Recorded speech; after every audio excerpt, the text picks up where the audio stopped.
Today we continue with our class Kosher Kitchen, and we start with the stories about Chofetz Chaim. And the next story, told by his son, is Ahavas Chesed.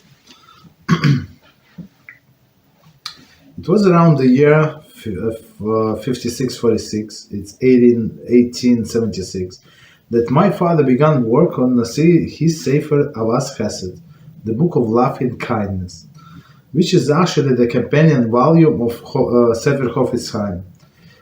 For both are based on the same passage, which men desire life, who loves days to see his good. Guard your tongue from evil and your lips from seeking deceit. Turn from evil and do good, seek peace and pursue it. Okay. In the way of his work, on a proper speech, my father begins Ahavas Chesed with a lengthy introduction detailing with many positive commandments that involve doing kindness with others and many prohibitions one is liable to transgress if he refrains from doing kindness. So it's very interesting. So if person is not going to do kindness, so it's not for free. It's not like for other things. As we said before, for most of the positive mitzvahs, person he's not going to do so. Meaning, if he remains inactive, so he's going to not going to be punished. But here, with a chesed, for example, don't stand aside when your brother blood is being spilled. So maybe it's actually negative. No, it's actually negative command. So for positive, we're going to see. At first, meaning that he wrote this book, Ahavas Chesed. Okay. The first 8 chapters of this book discuss the mitzvah of extended interest-free loans to the one's fellow. Meaning that's kindness, meaning that somebody's trying to survive. Right? Maybe he's trying to start up his own business, right, to be able to feed his family. The remainder of this work discusses at great length the commandment to pay a worker in a time, and many other mitzvahs of one chesed, meaning kindness, such as welcoming the guests, visiting the sick, escorting the dead, comforting the mourners, gladdening the bride and groom, giving tzedakah, and apportioning the tenth of one earns to the charitable causes. Very interesting. This book is not so thick. This Ahavas Chesed, but you see how many topics it has there. So again, the 8 chapters of this book discuss mitzvah extending interest-free loans to one's fellow. So it is a sense of tzedakah, right? The remainder of one's on the work, great lands commanded pay the workers on time. And the many mitzvahs involving chesed and kindness, such as welcoming the guests. So we explained about the guests. Visiting the sick, right? So meaning every time we visit the sick, we take away 1/60th of his disease. Escorting the dead, right? Comforting the mourners. Gladdening the bride and groom. Giving tzedakah and apportioning a tenth of one's earnings to charitable causes.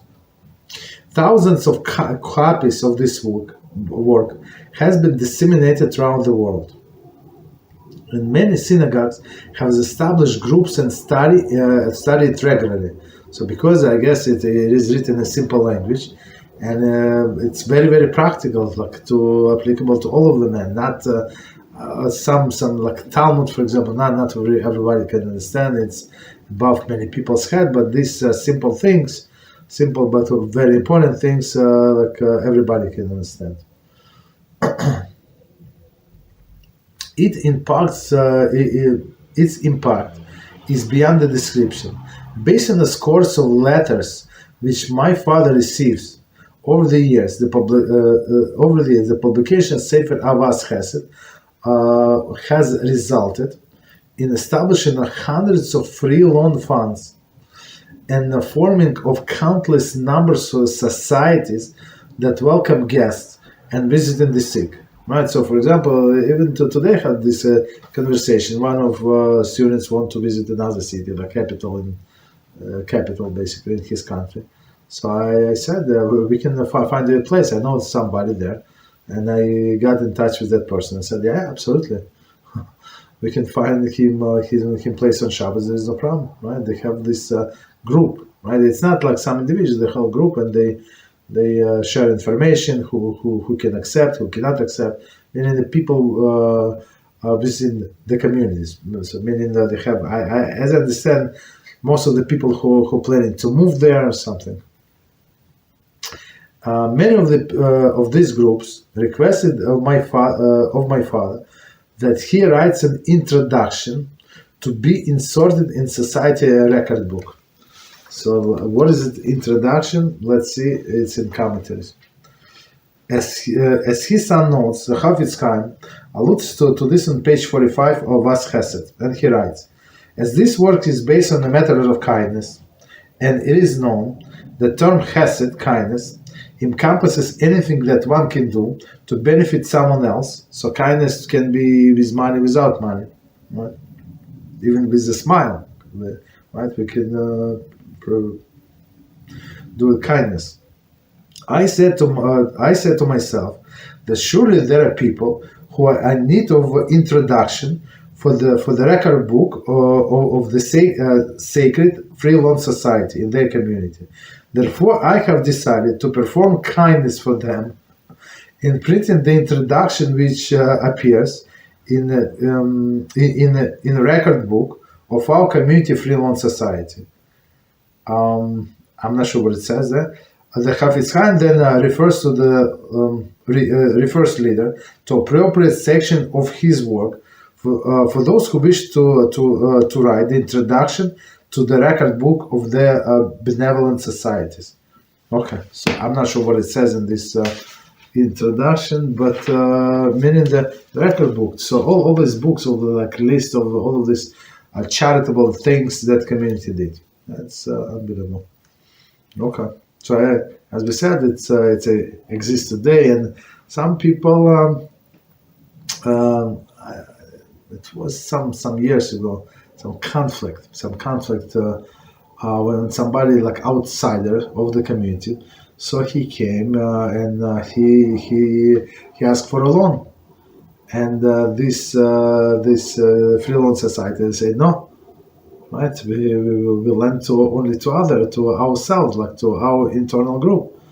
And that person got upset, and he wrote an article and this and that. And like, if you think like to both parties, that's absolutely normal. Like first, some people were against this freelance society. Like, how come this bird that is not kosher, Hasidah, right? So if you read in the Torah, all this they were at least not kosher bird is one of these Hasidah. So Hasid should be like something very kosher, right? Somebody just goes above and beyond, and they say no. Rashi explained this bird's Hasidah, meaning what? That it does Chesed, but only to its kind. To other kind, it does not. So that's why it's not kosher. We don't need to eat it, not to get this character trait. So this person was saying, yeah, but what? I came to you for money, and you refuse. You said first you have to serve your community. What if I'm also in it? And the way they explain, and I mean, for me it makes sense. They're not rich people. They just collect like internally to support each other. So if they're going to give somebody outside of the circle, maybe tomorrow somebody like who are contributed also to the fund, he would need the money to marry off his daughter, and he would not have. This money should stay internally, go back where it came from, try to organize the same, and not to take from others. So it's not such a simple matter, this question. Okay. All right, so let's continue.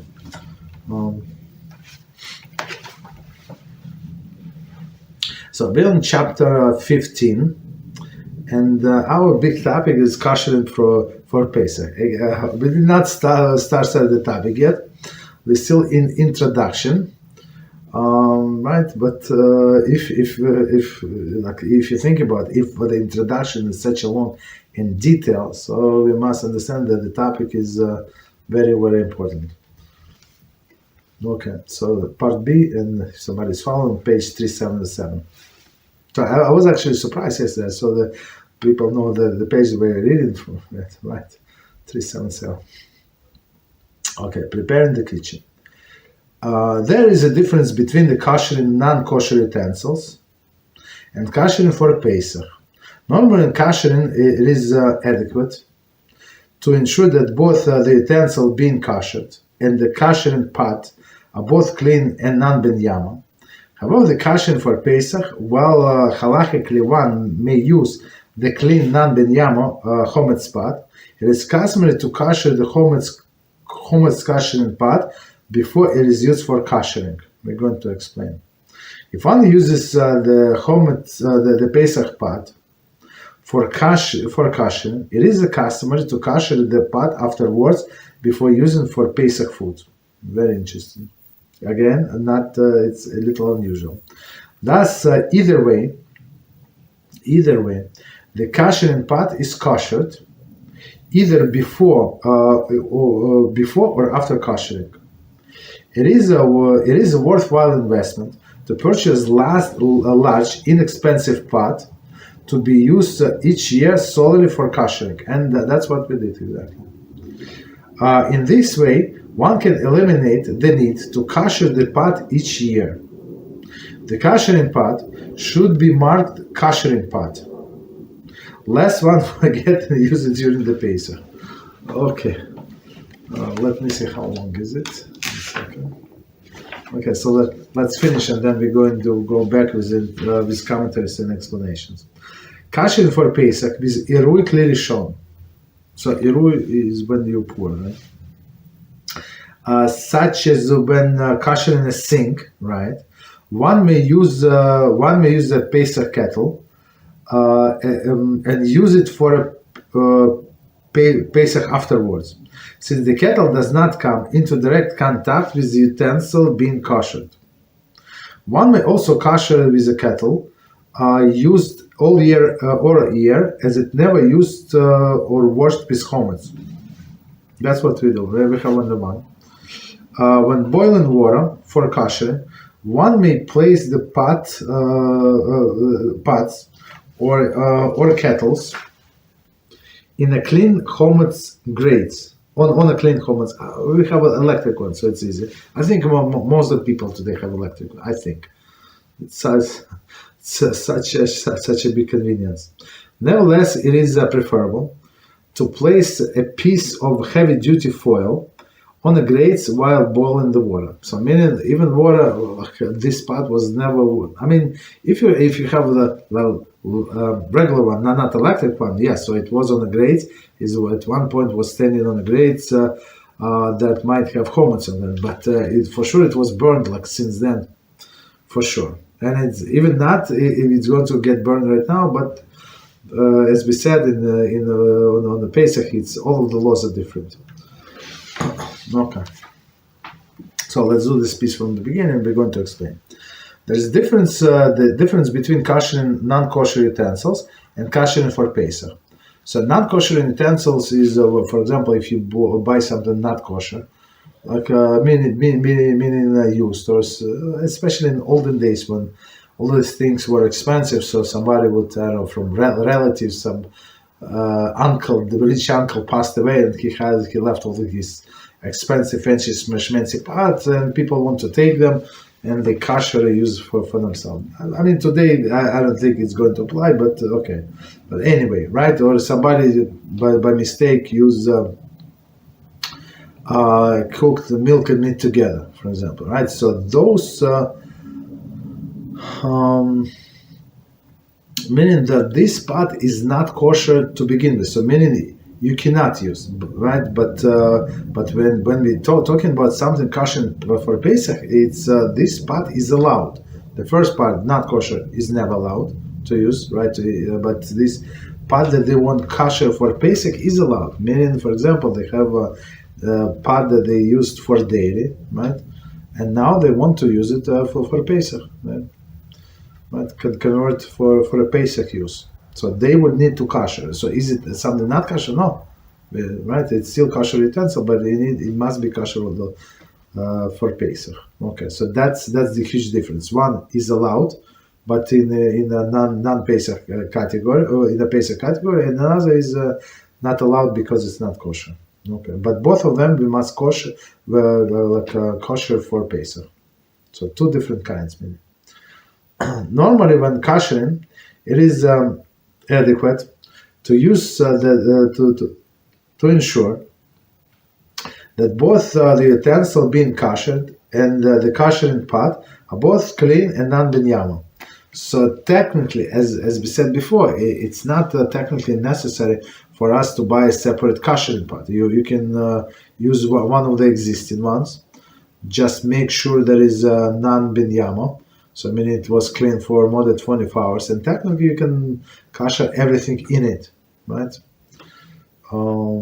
Since, as we said before, the taste spoiled, right? It's pagum, it's like nullified, and even if it was like in this pot that they cooked by mistake milk and meat together, you still can kosher in a pot that was clean, let's say meat pot, right? Let's say big pot that you used to you use for meat to kosher other pots. There is no problem. But as he said, it's proper to buy the separate. I mean, but separate pot just to kosher is like inexpensive one. So we bought huge one. This huge, very cheap, like aluminum. I mean, I'm not sure what other people would use it. I'm not sure. I'm not sure why would somebody need such a huge pot, right? It's not like it was a regular store. It's not like a restaurant supplies. Regular store when they sell other things. I'm not sure. Okay, that doesn't matter. Right, so it's advisable to buy separate, but if you live in a tiny apartment, like it's hardly you have a place for extra some things. So and for sure you don't have this space for pots. So maybe in this case you can use this big pot that if you have one, right, where you can fit others. Okay. Continue. So technically, again, if both of them are non-binyama, technically you can use one to kosher another. Continue. However, when kosher for Pesach, while halachically one may use clean non-binyama chometz pot, it is customary to kosher the chometz koshering pot before using for koshering. So I mean it's a little hard to understand sentence, but we can say simply, right? You have a pot, big pot, in which you want to kosher all other utensils for Pesach. So first, kosher that pot. Even technically, after 24 hours, if it's non-binyama, there is no problem, like technically, but it's became a custom to always kosher. So when you kosher all of the utensils for Pesach, they must be kosher in, I mean, not must be, it is a customary to kosher that one first. Okay, as we said, if you put a lot and you boil over, so that should work. Okay. Continue. Okay. So again, it's not a strict halachic requirement, but tell the truth, somehow I thought it is halachic requirement because everybody doing this. I mean, so but he said it is a custom.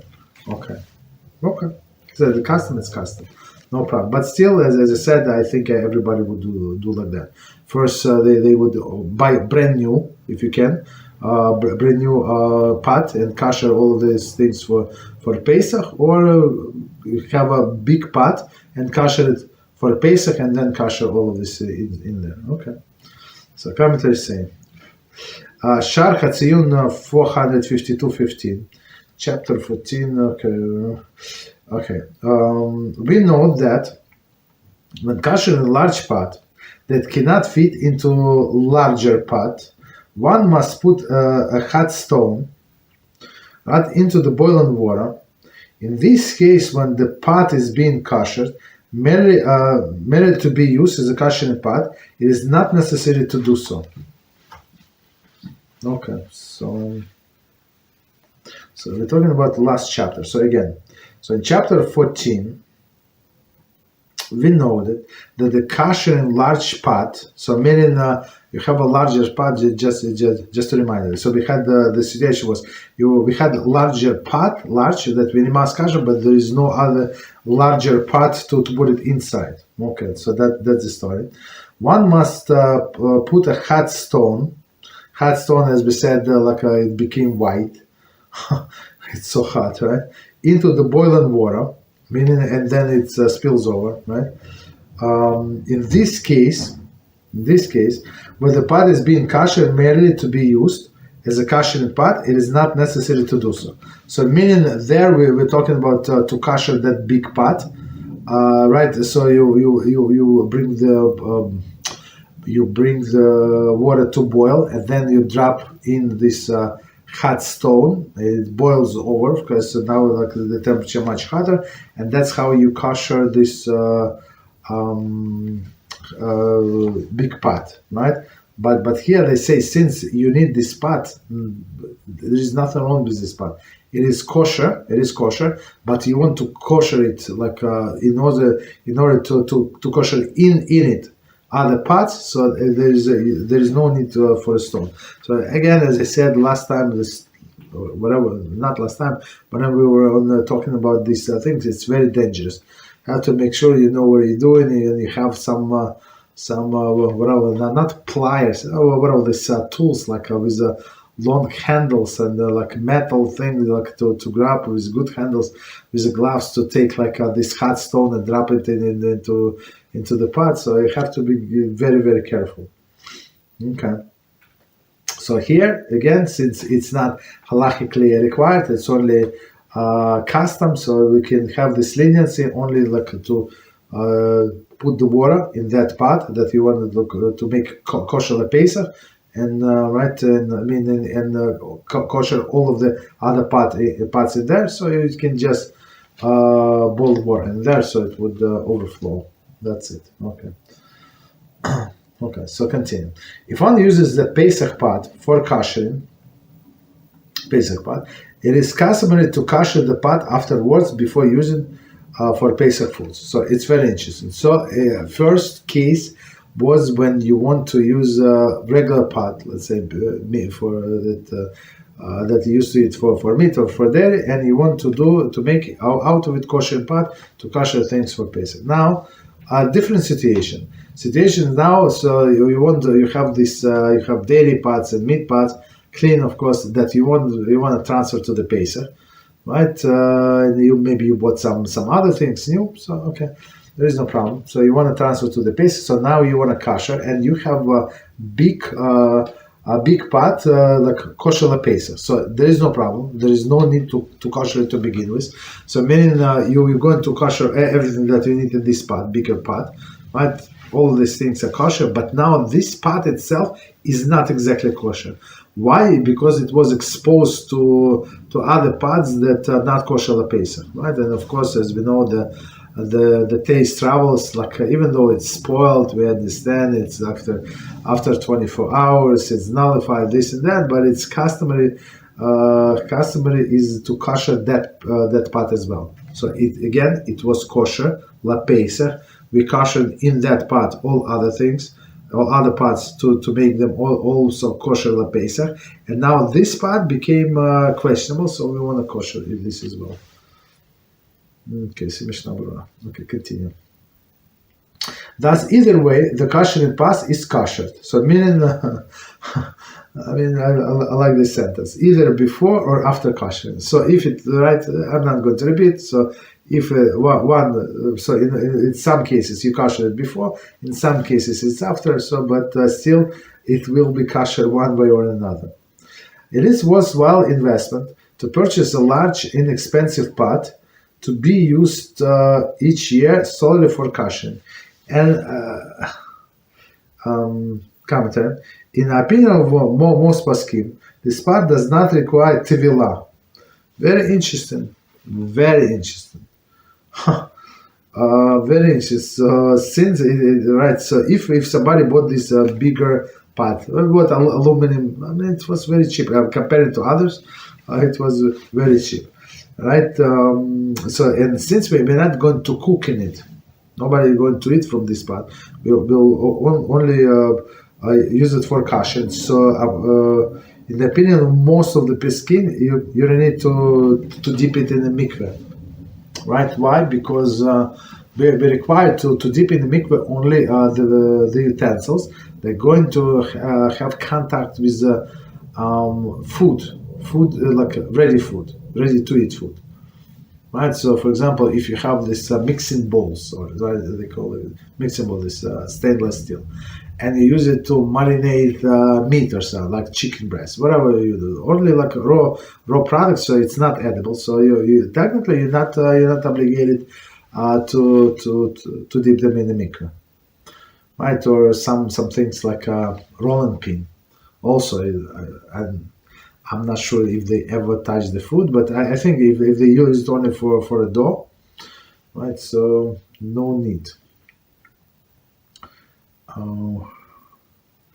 Right, so I mean, when I say no need, meaning that there is no strict obligation, but we in our family have a custom to dip everything, absolutely everything. So like because like somehow we feel that it's some spiritual impurity unless we dip in the mikveh. I mean, it's not necessary, but since we have mikveh not too far from us, so I just go there like after prayers. There's a parking. There is nobody there. What could be better? So they open at 7, right? At 7 a.m. and I finished prayers 7:10. Like in 10 minutes I'm there. So what could be better?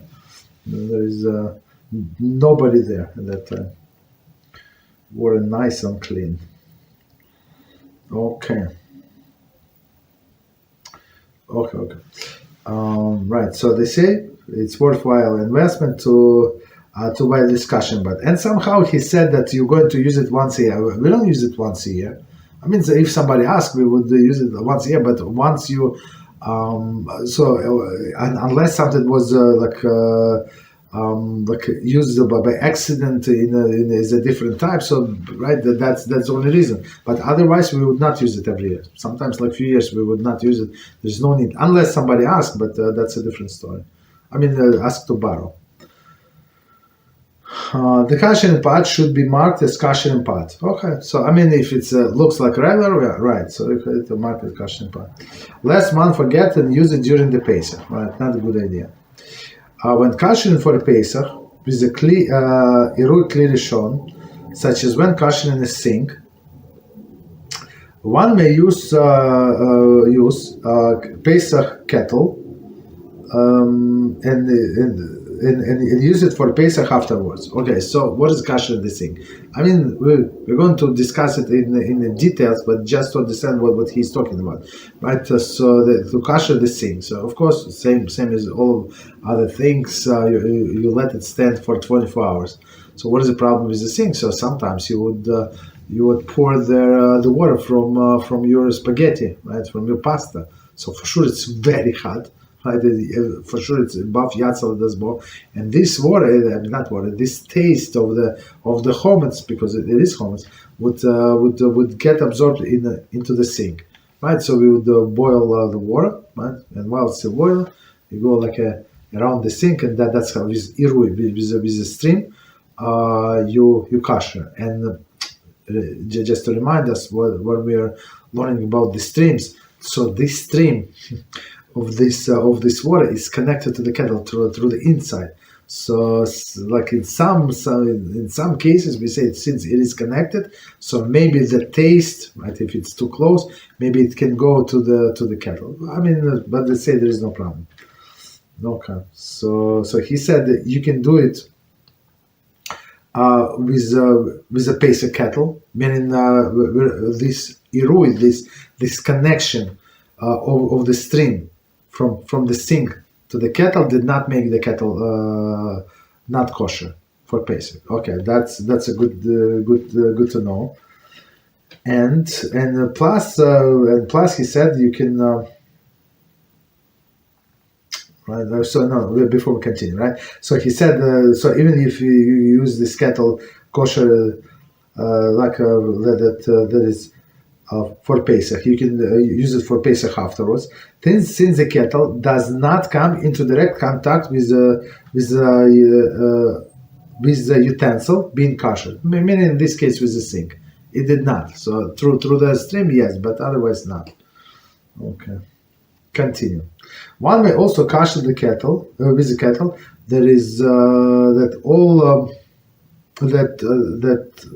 all year it is never used to or washed with chometz. So our kettle, wherever we have this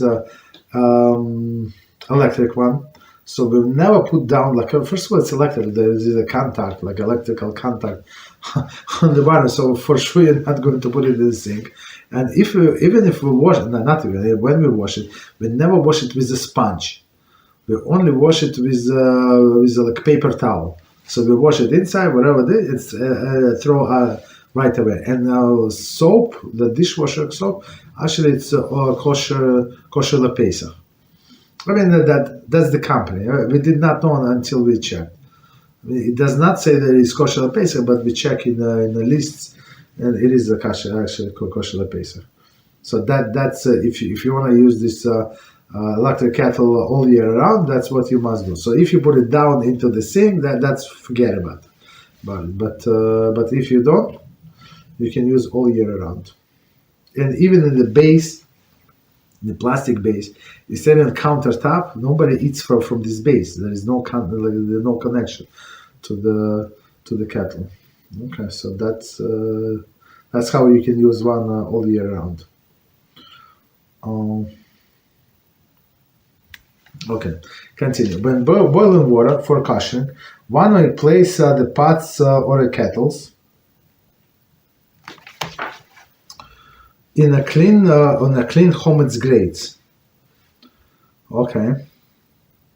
Never on a clean chometz grates.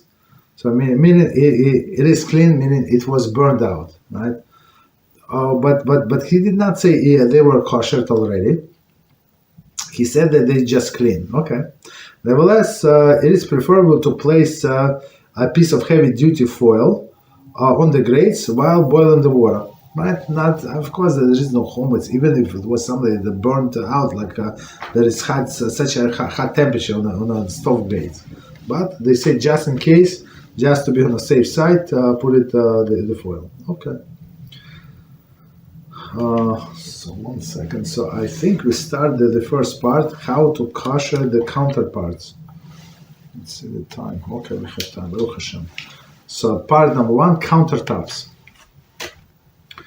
And it says countertops counter with contact with hot food and liquid. I guess people spill, right? Hot foods often spill. Okay, hot food often spill, and hot foods sometimes placed directly upon the countertop. What is it?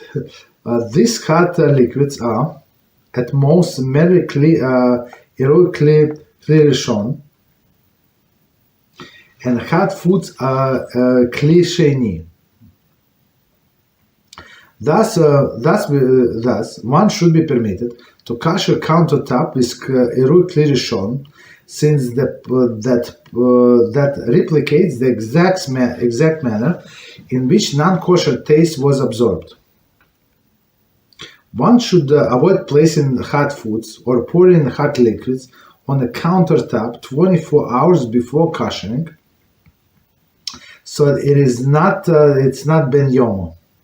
However, since in opinion of some poskim, solid food retain the status of kli rishon, some poskim require that countertop should be koshered within even miludam, hot stone, in conjunction with irui kli rishon. We're going to explain all of this. So meaning, it's okay. Continue. There are some there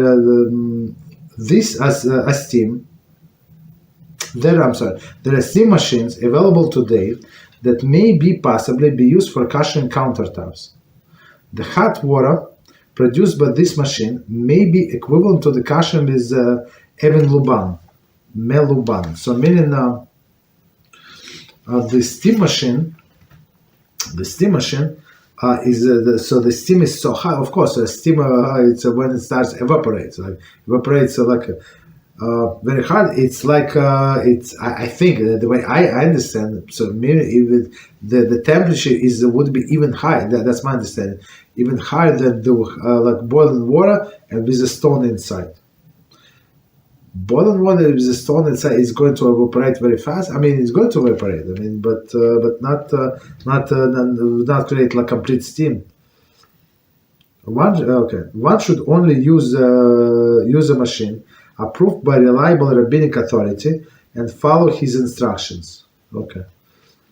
So we never use this steam machine. I mean, but I heard something about it. Okay.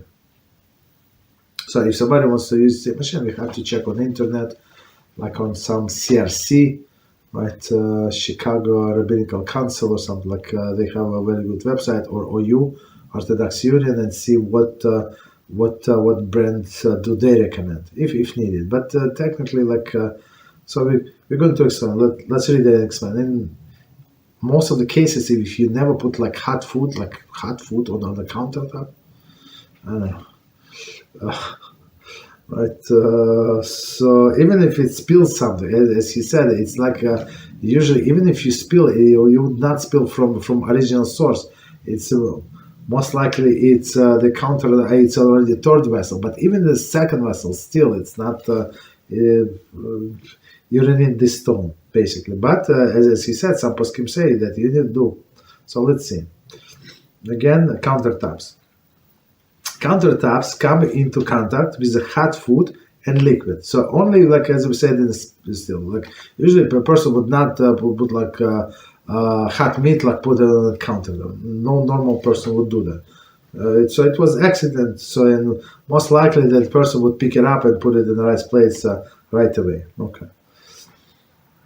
For the liquids, okay. Hot liquids often spill. Okay.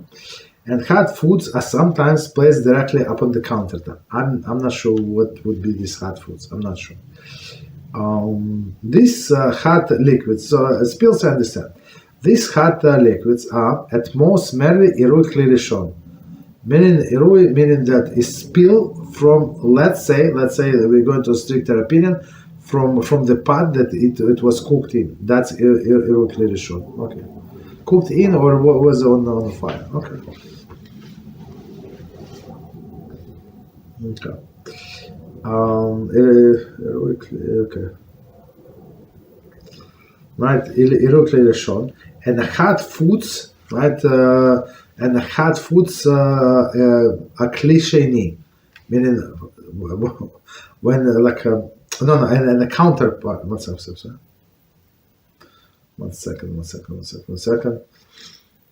So hot. One second. These hot liquids are at most merely heroically rishon, and the hot foods are klisheni, meaning secondary vessel.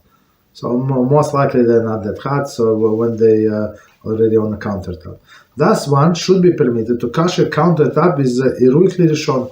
So as we always say, the way this non-kosher taste went in, so you can the same way you can get it out. Right, it was a spill, so we can also like pour from original source of the heat of the spot that was on a fire or a kettle. Okay. Since this replicates the exact manner in which non-kosher taste was absorbed. Okay, so far so good. There is no new information, but we go slowly so to understand every sentence, because I mean, as we see, every sentence is golden. It's very, very important. One should avoid placing hot foods or pouring hot liquids on the countertop 24 hours prior koshering. So it is not ben yama. So what we do, like in my house, so we will take everything from countertop and clean it with the soap, right? And clean it with the soap and let it stand for 24 hours, clean. So for sure there is no residue. So for sure there is nothing, and then you just kosher it. So just one second.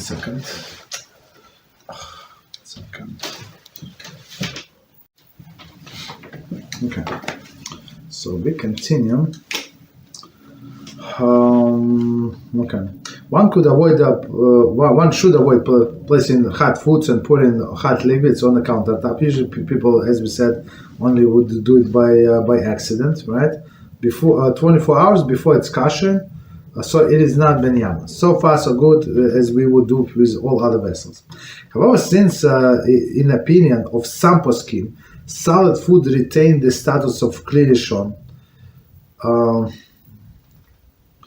And I have to remind ourselves, we said it before, when you transfer like solid food, what is solid food? For example, a meat, right? We have the piece of meat, so the temperature inside of this piece is going to stay very hot for a long time. If you transfer liquids, the temperature drops tremendously right away. But with the solid foods, not so fast. That's why some poskim say that these hot solid foods can create a problem, because the inside they're very hot. So they, according to some poskim, consider klirishon. Klirishon is first vessel that was on the fire. So this meat could be considered klirishon even in a third vessel. I mean, not everybody agree, but that's what they think. Okay, so since there is such opinion, right? So some poskim require the countertop be kosher with the even meluban, right? Meaning what? With a hot stone, right? In conjunction with heroic klirishon, meaning that they're going to pour from the pot, right? And inside of the pot, they would drop this stone. So let's see. Mishnah Berurah 451, section 114 says, so according to some poskim, solid matter, davar gush, retains the status of klirishon even when placed in a kli sheni. Right, okay, exactly what it says. Okay. Kli sheni, meaning the secondary vessel. Thus, heroic klirishon is not sufficient. Okay. If one did not use the Eved Miluban and hot food came into contact with the countertop, the food may nevertheless be eaten on Pesach. Okay, see Mishnah Berurah. I mean, that's okay. So meaning that even according to this pasuk, if that consider this hot food, this hot piece of meat that fell on the countertop, it should be very hot. I mean, I'm trying to think of it must be they took it from the fire right away and put it in. They tried to put it in a plate and it fell over and now it's in countertop. Otherwise, it's not yad seledesbo. Even inside, usually it's not yad seledesbo when your hands recoil. So usually, in my mind, people don't serve this hot food. But okay, theoretically we can understand that it's possible. It could the situation could exist. Okay. According to this opinion, they say you have to kosher with a pot or put it from the pot, but inside should be stone. But if you did it without stone, so it's after the fact. So according to this paskim, so after the fact, if Pesach hot food fell on the counter, you can eat it. So that's the explanation. There is steam machine available today that may possibly be used for kashering counter. I mean, it depends how much you kasher, how much countertop you have. If you have only a few feet, what is it? Basically, you don't need the steam machine. I'm not sure how else you can use the steam machine. I'm not sure. Okay, but that's a different story. Okay, so one should only use the machine approved by reliable rabbinic authorities and follow his instructions. Okay, so I'm not sure. I never looked into this steam machine. I heard about that, but never looked into. Okay, so continue. So first type of the countertop is of course marble, granite, marble, metal, or smooth wooden countertop. So granite, marble, so all of these natural stones, Metal, I guess, like mostly in a commercial environment, they would use like stainless steel, right? These countertops, right? And smooth wooden countertops. Okay, smooth. So let's see. As noted above, some poskim require countertops to be kosher with even meluban, meaning with the water and inside of that you have a stone. There is there is even more reasons to require the even meluban for granite and marble countertops. Right. The simplest manner to prepare these countertops for the Pesach is to clean them thoroughly and cover them. Okay. So he said that I think maybe because they're absorbent, right? Stone is absorbent. So you would need to kosher them with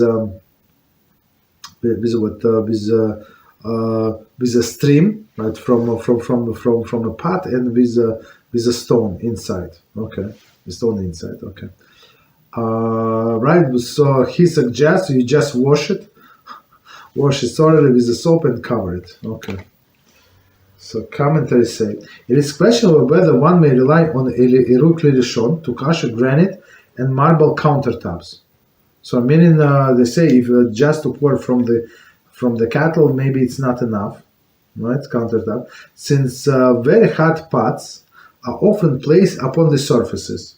So what in our house we never put. We never put this very hot pots on a granite. Never. Well, I mean on a counter, but never, because first of all you can like spoil the damage the stone. Stone also get damaged. So we have this wooden things, whatever they call it, like a pot rest, whatever, right? So I never would put on them. So in this case, yeah. We never put like anything so hot. Even sometimes you warm up something in a microwave, right? Also from microwave, the bowl, right, is also very hot. So I never put on countertop. I put this pot rest, right, with made of wood, and that's it, right? But if people would put it on on a pot, for sure that's a problem.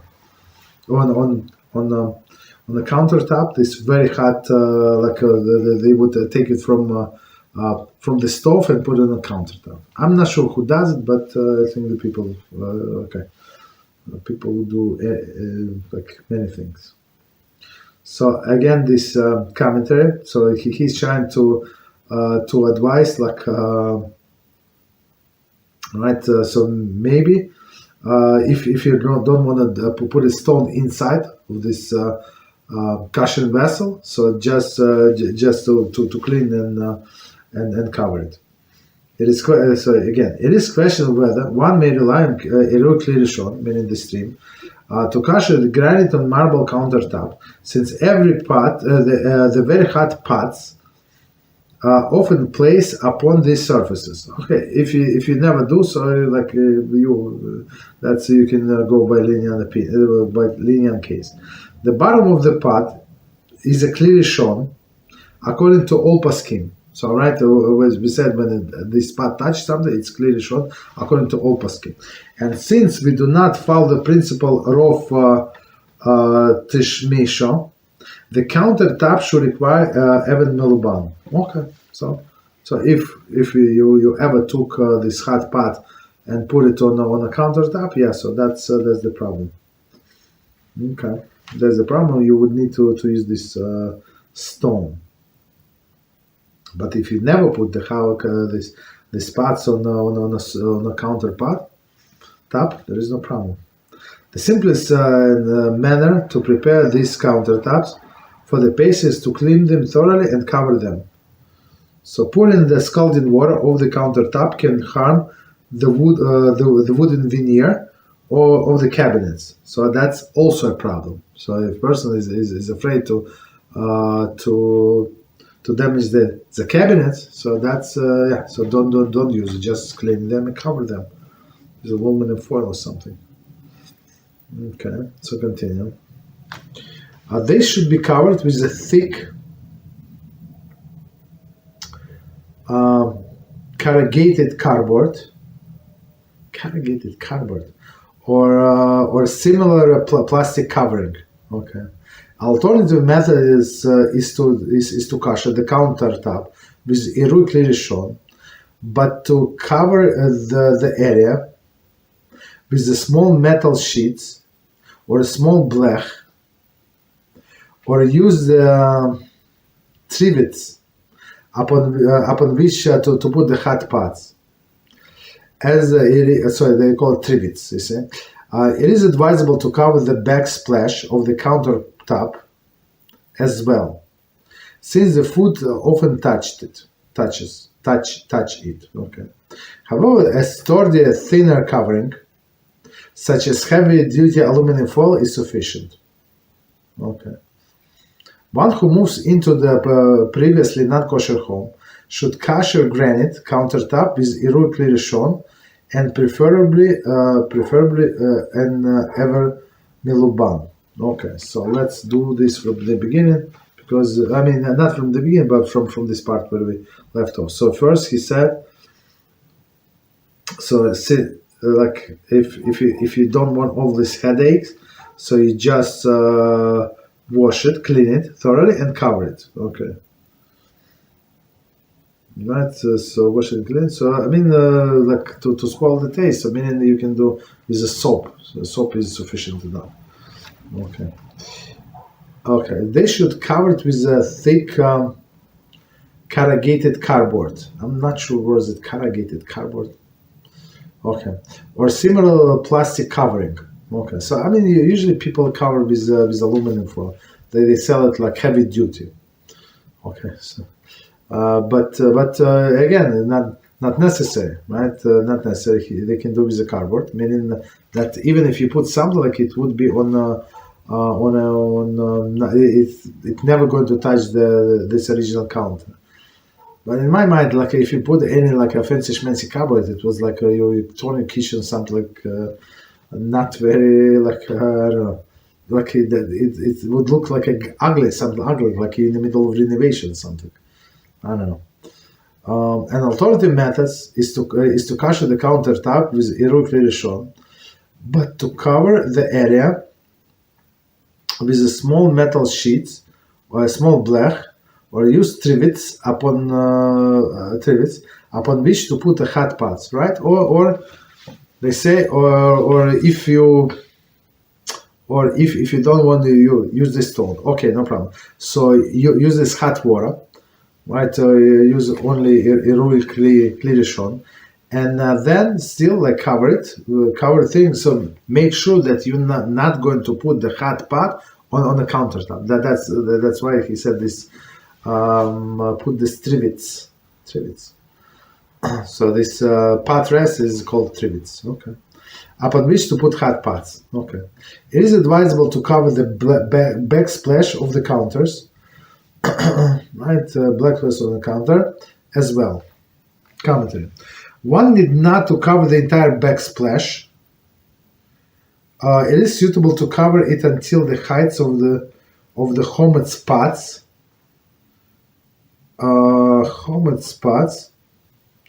And the food they put on the countertop. I mean, a backsplash is a wall like, between the cabinets, like cabinets on top, and the countertop. I mean, many times they have like a border, like trim going around, like before the tiles. Something they have painted, whatever they have a trim. So many when you put even this caution pot next to the to the wall, like close as possible, it's never going to touch the backsplash, right? It's going to touch only the trim. So in this case, you need to cover only the trim.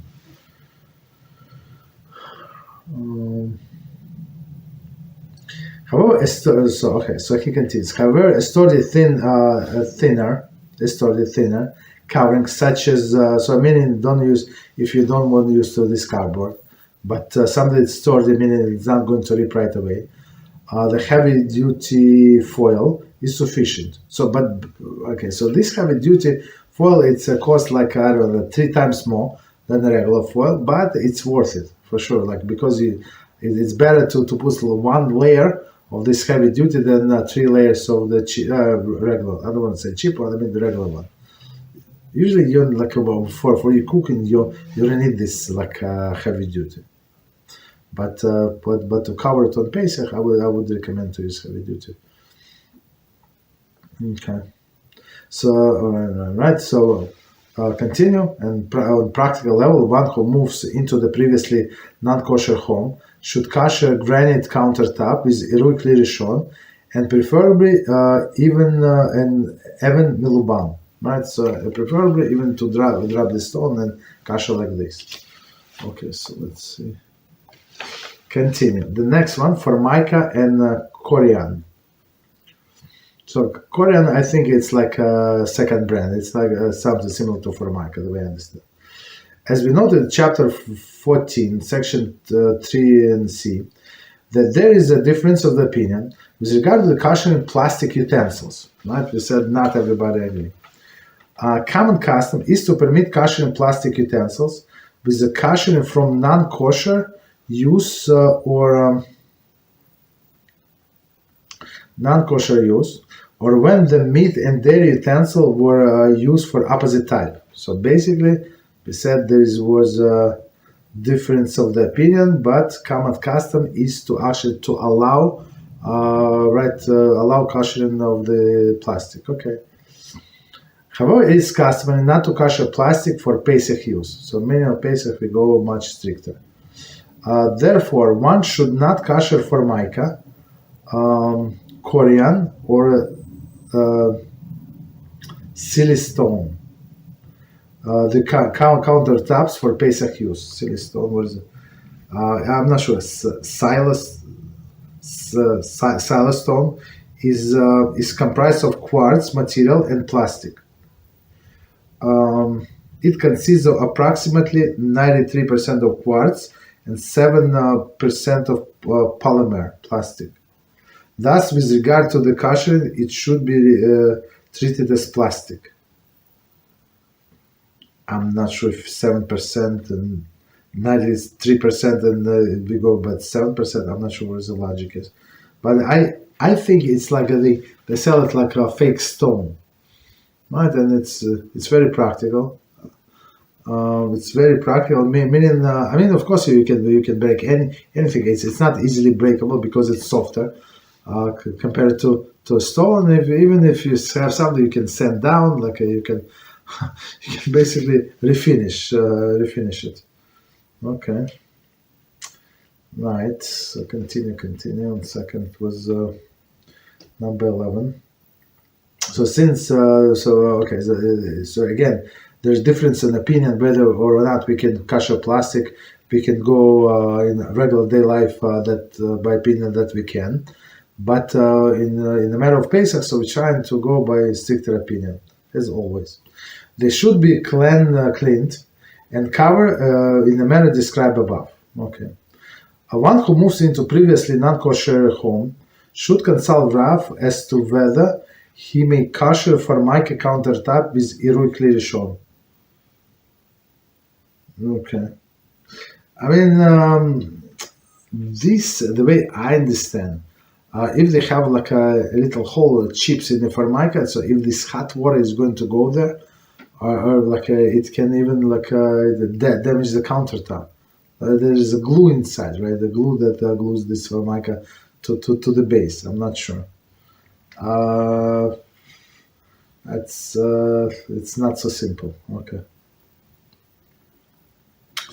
Next one, see the porcelain or emaled surfaces. Porcelain.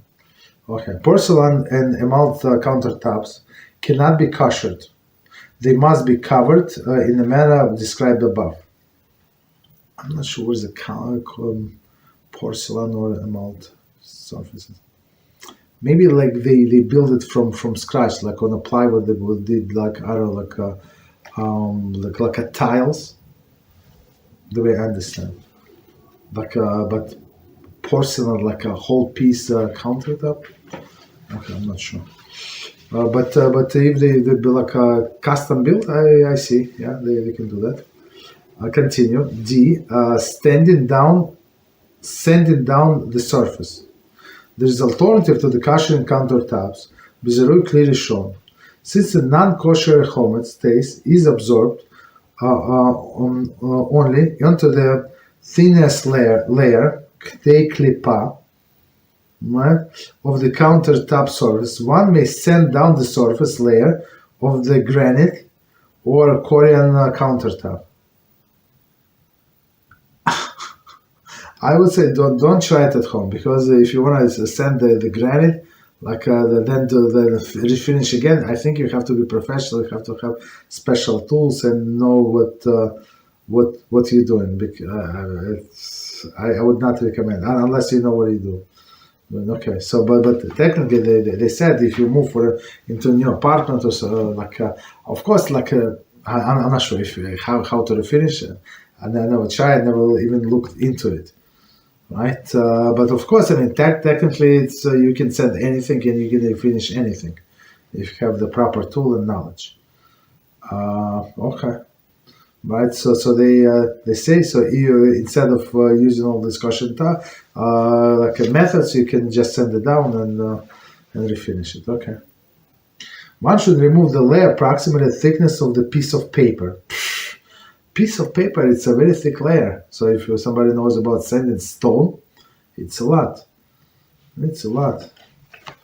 Okay. It should be noted. Okay, 1 second. Okay. It should be apparent that the Kashering countertops, that Kashering countertop properly for the Pesach is daunting task. Right. It is much simpler to wash the countertop thoroughly and cover them with a sturdy and thick covering material, such as corrugated cardboard. I have to check what is it. Or plastic, right? Or plastic. There are usually several types of covering available in the stores and supply the Pesach when the Pesach needs. Okay. So let's see, like a covering of the counter. So let's see. Commentary. It should be noted that some have practice to kosher countertops in addition to covering them. Have a practice to kosher counter in addition to covering them. This is common practice in Eretz Israel. See Rav Shlomo Zalman Auerbach cited in Shalmei Moed. Right, they kosher completely and then they cover. This is probably based on the custom of Mishnah Brura 451:115. However, Mishnah Brura notes that this may not apply to the smooth surface countertops. Okay. So, I mean, it's very strict. Some women are reluctant to use such a covering since they do not match the decor of the kitchen. I mean, the decor of the kitchen is very important, but we're talking about Pesach. Okay. One should not lose the sight of the fact that it is issue of little more than a week, right? So better to cover. And perhaps the plastic covered countertop sink inserts. So instead of kosher sink, they sell sink insert. Of course, it's not exactly your size; it's approximately size. So you think it's going to be much smaller. I just warning you. So it's like right. So for sure, it's much smaller. Sink insert and foil covered stove tops. Right, are the part of the beauty of the Yom Tov on Pesach, right? So she said it's not my decor, so maybe it's a way to go. This changes impact on our children and making Pesach different from the rest of the year, imbuing them with the feeling of the specialness of the Yom Tov, meaning, as he said, even kosher and covered, still covered. Right, so very interesting. So I think we can stop here. Let's have a 5 minutes break, I think. Right? Yeah, let's do 5 minutes break and we continue with other subjects. 5 minutes.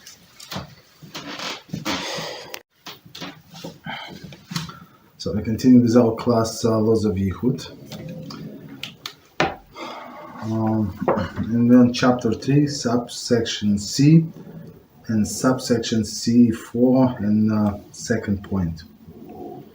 Okay. Actually, we start with this first point. I'm not sure why it says second here, but okay.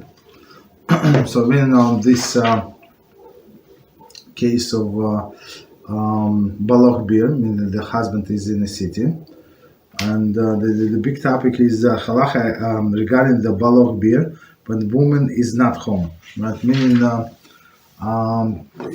she's not home, and the question is whether or not husband knows where she. If he does not know and he is close by, it does not help. Okay. So number one, opinions that permit Yichud even when the husband does not know her whereabouts. So I mean, it's very very lenient as we understand. Other poskim permit Yichud even when the husband does not know where the wife is. The halachic dispute is based on the very same question discussed earlier concerning the concept of exemption of Baloch beer. Okay. So, and it says, according to the first view, Baloch beer is based on simply upon mirtas, right? The fear of discovery. Meaning, so that this first opinion is like fear of discovery. Therefore, so in cases where there is no reasonable fear of discovery, right? That's the first is more stricter. I mean, for me, it's more logically sound, like my personal opinion. This first opinion, as where the wife whereabouts is not known to the husband, exemption Baloch beer could not apply. So the first opinion. So again, if he knows where is she, and there is a reasonable chance that he might come, doesn't matter how remote, but there is a chance that he might come. So yeah, there is they would allow the Yichud. But what is the chances that he is going to come if he does not know where is she? I mean, so according to the first opinion, they would not allow. According to the second view, so it's like general concept, like psychological concept, right? According to the second view, the concept of Baloch beer is an abstract psychology, do not directly relate to any actual fear of discovery, right? But rather based upon identify emotion that a woman feels with the knowledge that her husband is in a city. So it's husband in a city in double quotes. Right, so the second opinion, which is more like lenient, of course, it's a general like a psychological fear of this woman. It's not being discovered, but in general that her husband in the city, and that's what she see, that's what she said. So I mean, it's this according to this opinion, you can allow like many things, as we understand. So next one is number 2, halachic conclusion on a yichud when husband does not know where the wife is. I mean, 2 opinions is very good, but I mean, second opinion when if he does not know where she is, for me it's not very sound, for me personally. One may even if when necessary, rely upon lenient opinion in case of Yichud midrabanan. So Yichud midrabanan, as we said before, when 2 women, for example. For example, where the Yichud consists of more than 2 persons. Okay, yeah, 2 persons meaning even 2 men and 1 woman. Examples: mobile office / clinic. Very interesting. A married woman whose husband in the city, and her unmarried female colleague may, when necessary, remain at work in a mobile office, for example, nurse in mobile medical clinics. Okay, with the male co-worker who is not Gosbo, meaning I guess maybe like a new driver every time or something, right? Even if the husband does not know his wife whereabouts during that time. Okay. See also volume 2, chapter 7. Okay. So meaning again, this mobile office clinic, married woman, of course, Jewish woman, her co-worker, unmarried, right, female colleague, and this driver or whatever, another male who is not Gosbo. So meaning, I'm not sure. It's my personal thing. I'm not sure how they're going to remain. How long they're going to remain not Gosbo. I mean, when people, like from my experience, when people work in a small team, they tend to get close to each other. Right. So continue. Next maybe example. I'm the real estate agent. A woman realtor whose husband is in a city. She is realtor husband in the city, and her unmarried female assistant,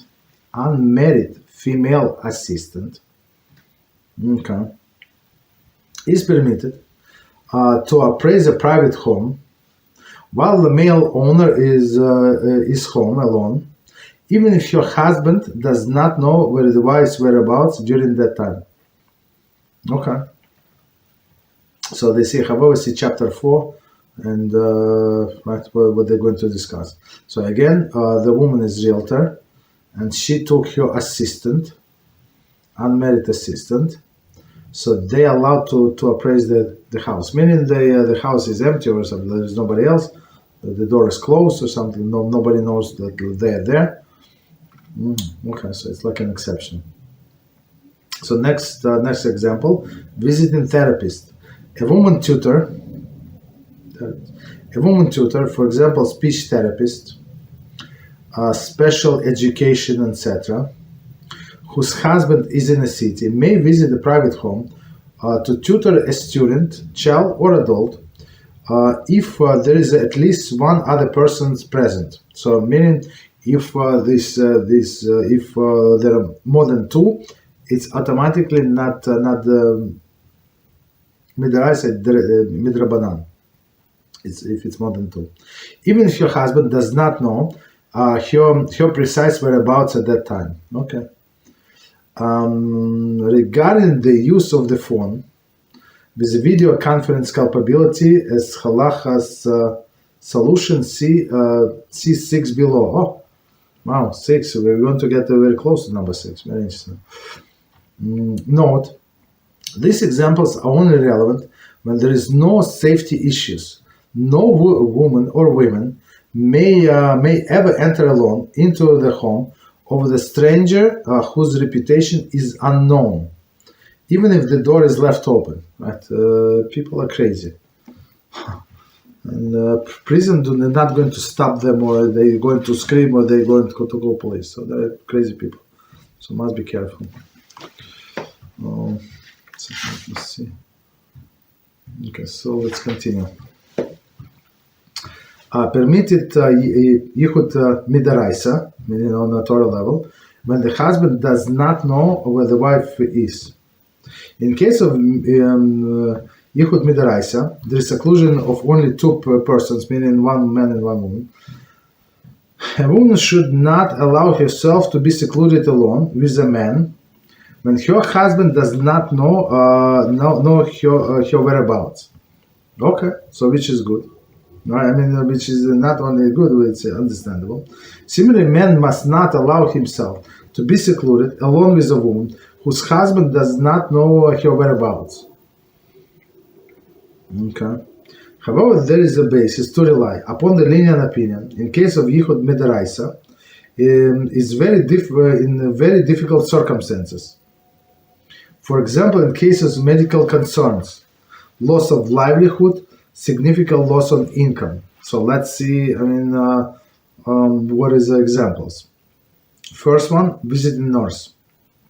A nurse whose husband is in a town may visit elderly relative or other Jewish patient in need to care at home alone to assist him with his medications, IVs, etc.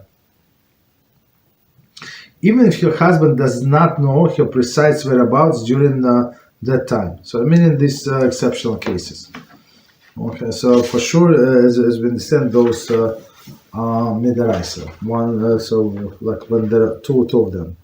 Next one, real estate agent. In case of possible significant financial loss, a woman realtor whose husband is in a city may appraise a private house while the male owner is home alone, even if her husband does not know her precise whereabouts. However, see the note below. So, I mean, if it's a sick person, I understand, but now the realtor, very interesting. Continue. Next one, visiting tutor. In cases where failing to keep appointment could place your employment or income at risk, a woman tutor, there is a therapist, etc., where the husband is in a town, may visit a private house to tutor a student, child or adult, who is at home by himself, even if your husband does not know her precise whereabouts. So again, all of these things, since the Midrash, it's under big pressure. If possible, the door should be left ajar or unlocked. So ajar, of course, much better than just unlocked.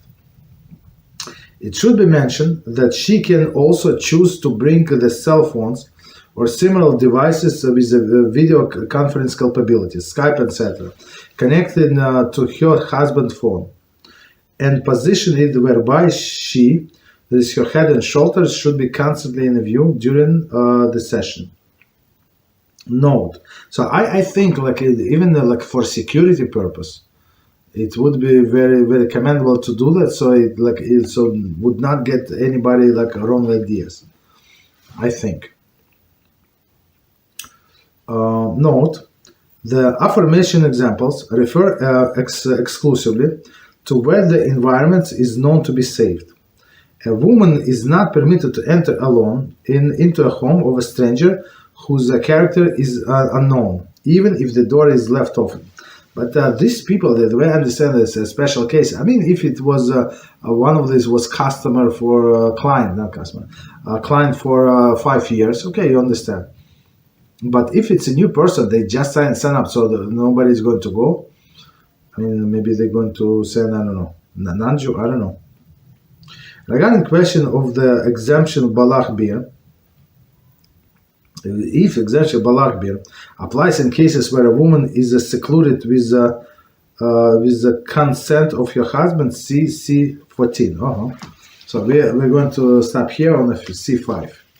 Okay, as we see a lot of information. So, I mean, on one hand, for me, it's sometimes it's hard to keep track of all of his rules, because I mean, first he said everything absolutely not, and then he goes back and allow almost everything. So it's not exactly clear. But it's even this midrabanan. Of course, I mean, we said if she is employment is at risk and stuff like that. But okay, so we got the point. Okay, so let's stop here. Let's see if we have questions. Okay. So we start with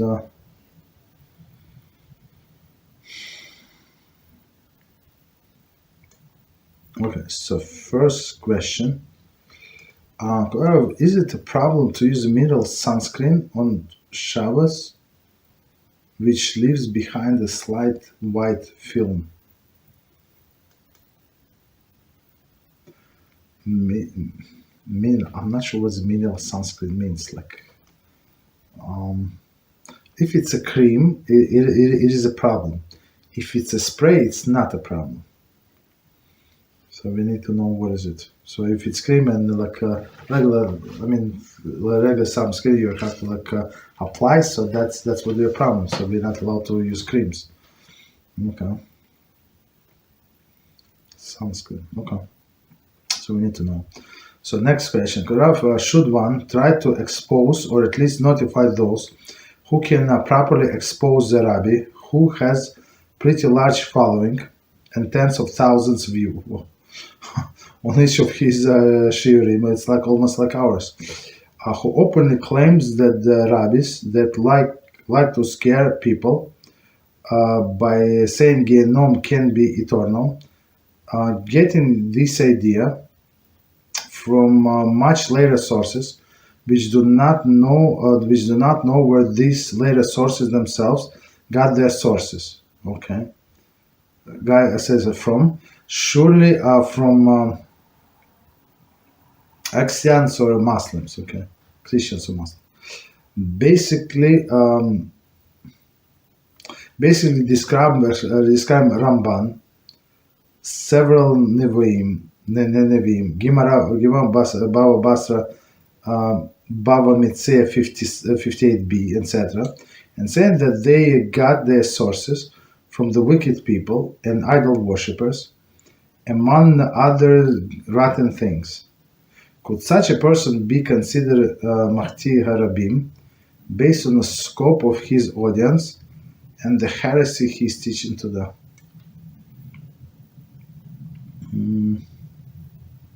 So that's a very interesting question, very tough question. So basically we're trying with this question and we have to answer, is it mitzvah from Satan or it's like or it's a Pinchas?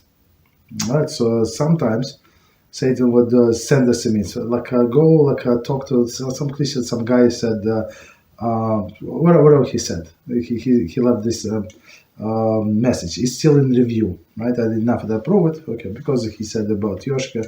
So he said whatever he said, and he said, but I never leave Yoshka. So what do you want from me? You understand? So to talk to this guy would be for me like waste of life. Right, but Yitzhak said no, but you have to answer him and spend time. And guess what? I have other unanswered messages, very important from people who cares. So the question should be going this against this guy. I mean, this rabbi. I mean, we have to be prepared and spend a lot of time fighting. I would say just leave him alone. I would say just leave him alone and. Don't do it. Right? It's not because it's not true, whatever we said, but because it's going to take a lot of your time. It's not going to be very productive, I think. So it's more productive. Just leave him alone, right? And start spreading the true Torah. So don't contradict him. Just start spreading this Gehinnom movies, Rabbi Reuven Shlita, or clips, whatever he made with the source, and that's it. But don't go against him. Don't spend your time. So that's what it is. Pretty large following. I mean, all of the Christian Muslims, they have 10 million views. You're going to fight with all of them, right? And right. So, and this Menis Friedman guy. Do you think a lot of people drop him? Just so you know, many people stayed with him, and he became even more popular. Unfortunately, of course, some people left when they heard the truth, but many people stay with him, his followers. He becomes more and more popular every day, unfortunately. Okay, so that's what I would say, right? So meaning if it's going to be like an expense, a person has a limited time to learn Torah. So a person has 2 hours to learn Torah. If he now is going to spend 2 hours fighting the heretic and learning spending exactly 0 hours or 15 minutes to learn Torah, then who needs that? You understand? So we have to take care of our spirituality, of course. If a person has extra time, maybe yes, but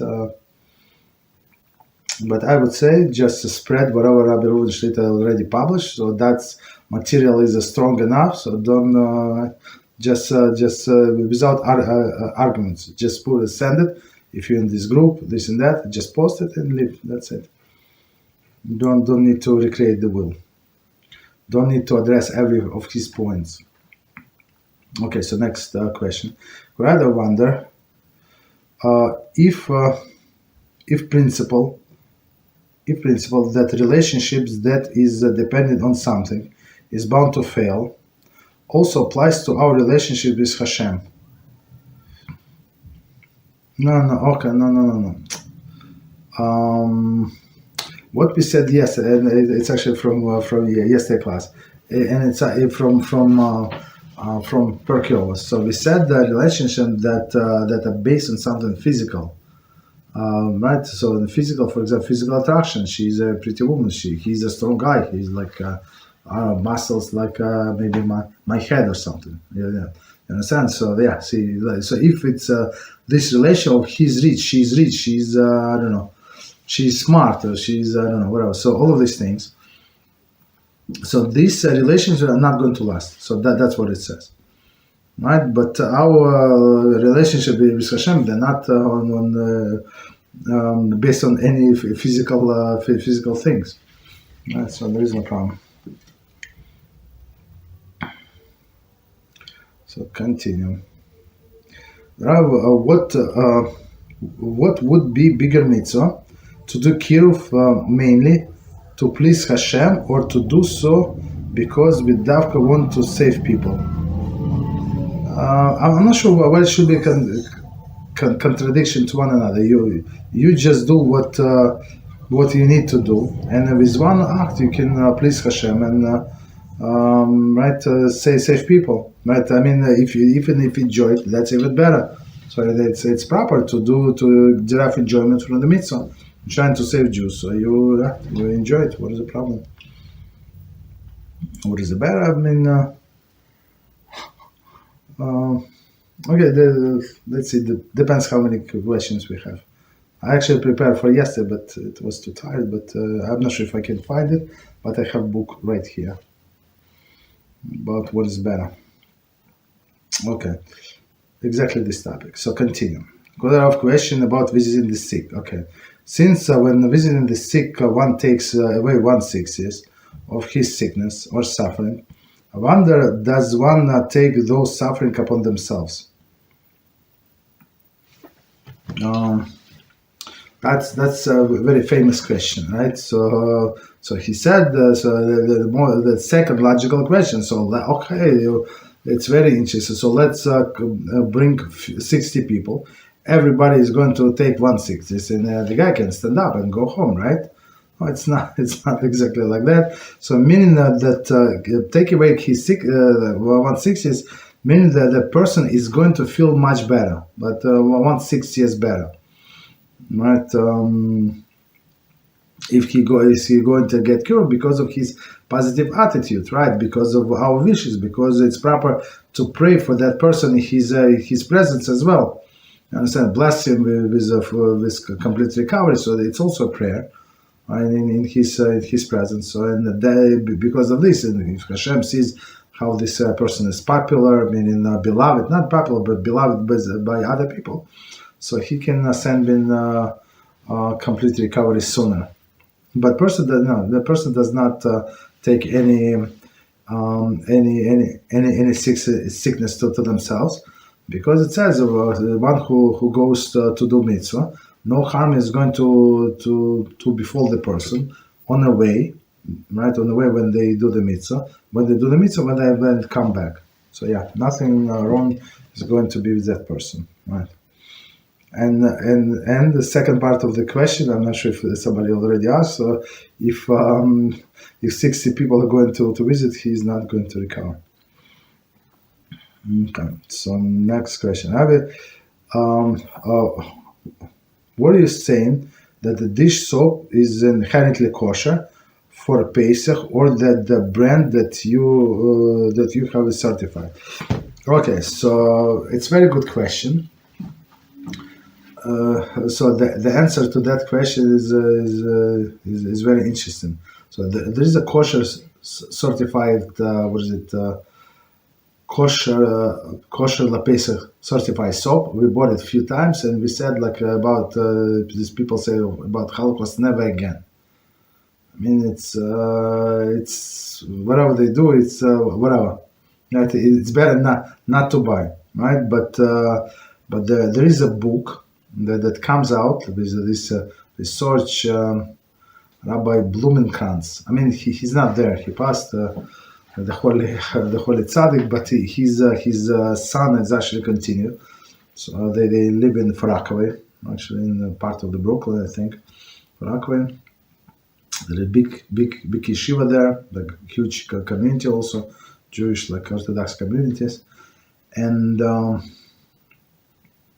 he does a research. So he communicates with all of the companies, not all, but many manufacturers, and they know him, and they would respond with a formula where he would ask about to see the formula of the products. He's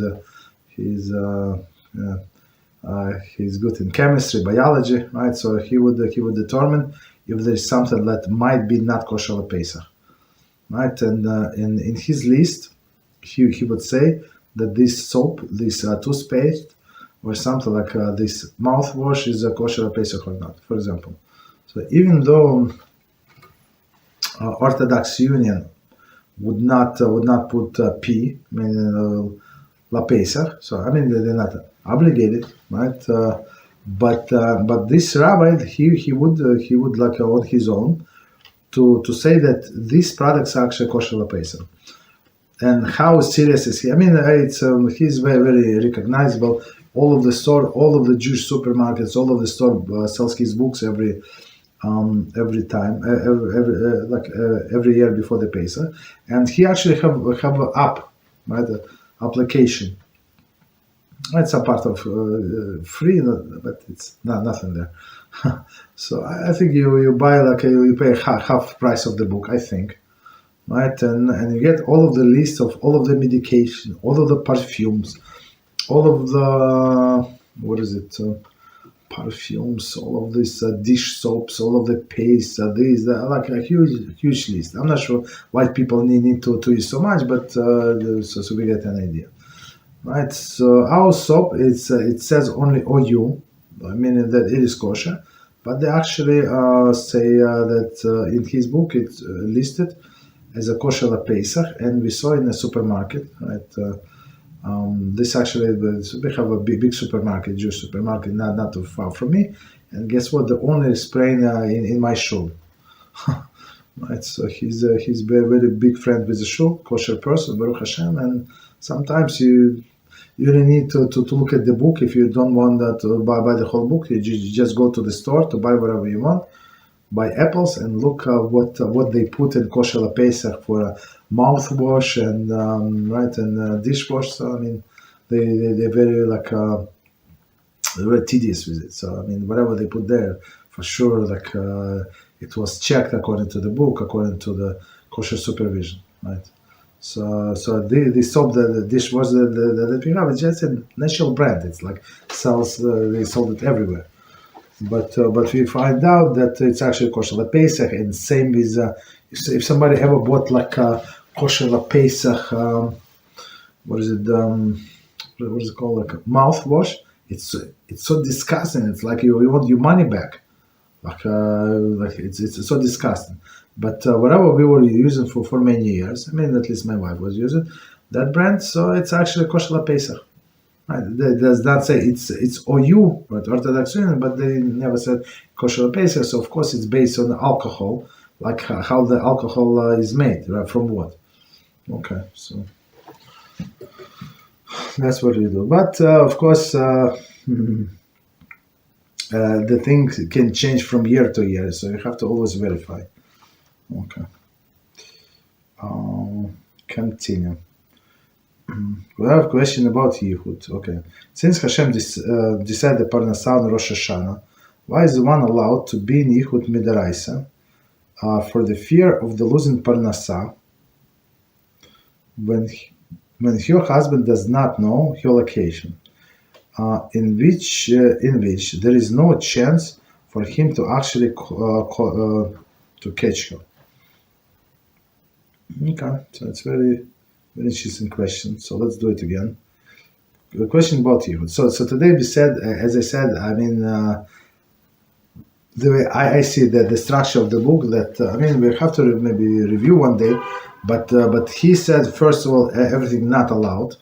This not allowed, this not allowed, and then he rewinds and he said everything is allowed. I'm not sure what is not allowed. Of course, he would say under certain circumstances, but okay, so meaning maybe that's the answer to my question. Maybe all of these special circumstances. For example, we said even a woman, but the example that she gave was like patient, like elderly patient, on another like also like a client, right? Like that she's a tutoring something, and because of the parnasa. So if parnasa is decided on Rosh Hashanah, right? Why would she be allowed? So I mean. A person has a freedom of choice, right? Yeah, Parnasai decided on Rosh Hashanah, but we cannot force everybody to rely upon it. Why? Because people see this life as like they need immediate gratification. Meaning, I did this, okay, HaShem, I did the mitzvah, okay, so and he's going to check his account. Is it? Did he get like HaShem said that if you give tzedakah, if you give 20%, I'm going to make you rich. And he checks 15 minutes later, I'm not rich. And 45 minutes later, I'm not rich. And 10 days later, I'm not rich, I'm not rich, I'm not rich. And guess what? Many people can quit and go become heretics. So meaning this even imunah is very important, and we have to work on this imunah of ours. But we have to understand that it cannot be forced on people. Understand? People have to have a free choice. So if you can promise a person that he or she is going to get exactly the same amount that they were like it was decided on Rosh Hashanah, maybe not maybe, most likely they're going to do as it says in this question. But since they do not know how much was decided on Rosh Hashanah, and then they lose this job and say, I told you, like they would not be able to find another job, and they'd get depressed, and one thing leads to another. So it's too much reliance on the miracles, that HaShem is going to save them. So basically, our way is not to rely on miracles, and we see how patriarchs handle themselves. They never rely on a miracle. If HaShem wants, he performed, but they would follow the natural way. Right. So is she obligated to rely on this? I mean, technically yes, but technically no. Let's put it this way, right? Because it's not provable. I mean, you have to have this imunah, the strong belief that HaShem, whatever he promised, he's going to deliver. But we cannot make anybody like to be on this level because it's a freedom of choice. You understand? That's I think would be the answer. Okay, so it's otherwise HaShem would not have anything to reward us for. Right? If everybody, I'm not going to go to this case, and guess what? I'm not going to lose. And your supervisor said, if you're not going to go to the case, I don't have anybody. This girl is delivered. This guy is I don't know. He's in a vacation. This guy, his father passed away. He's not there. So meaning you must go. I know it's not your client. I know you're Jewish. I know you told me. But you must go now because there's nobody else. And we were postponing this case for 3 times. He already called this city, and he complained about us. Okay, so if guess what? There are situations like this. So, right. Of course, we try not to put ourselves in this situation, but we cannot blame somebody that they do not rely on this promise that whatever HaShem said on Rosh Hashanah is going to be fulfilled. Okay.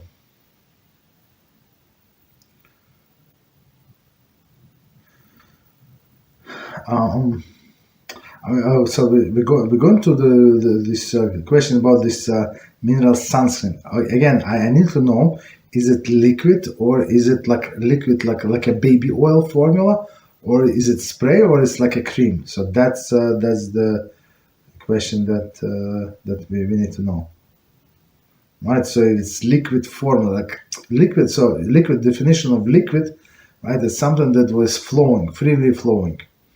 Right, so like baby oil, like that's so I think it should be no problem. If it's a slight white film, I mean, slight, but I don't think it's a problem. I don't think so. So that's our question. Liquid, yeah. Okay, no problem.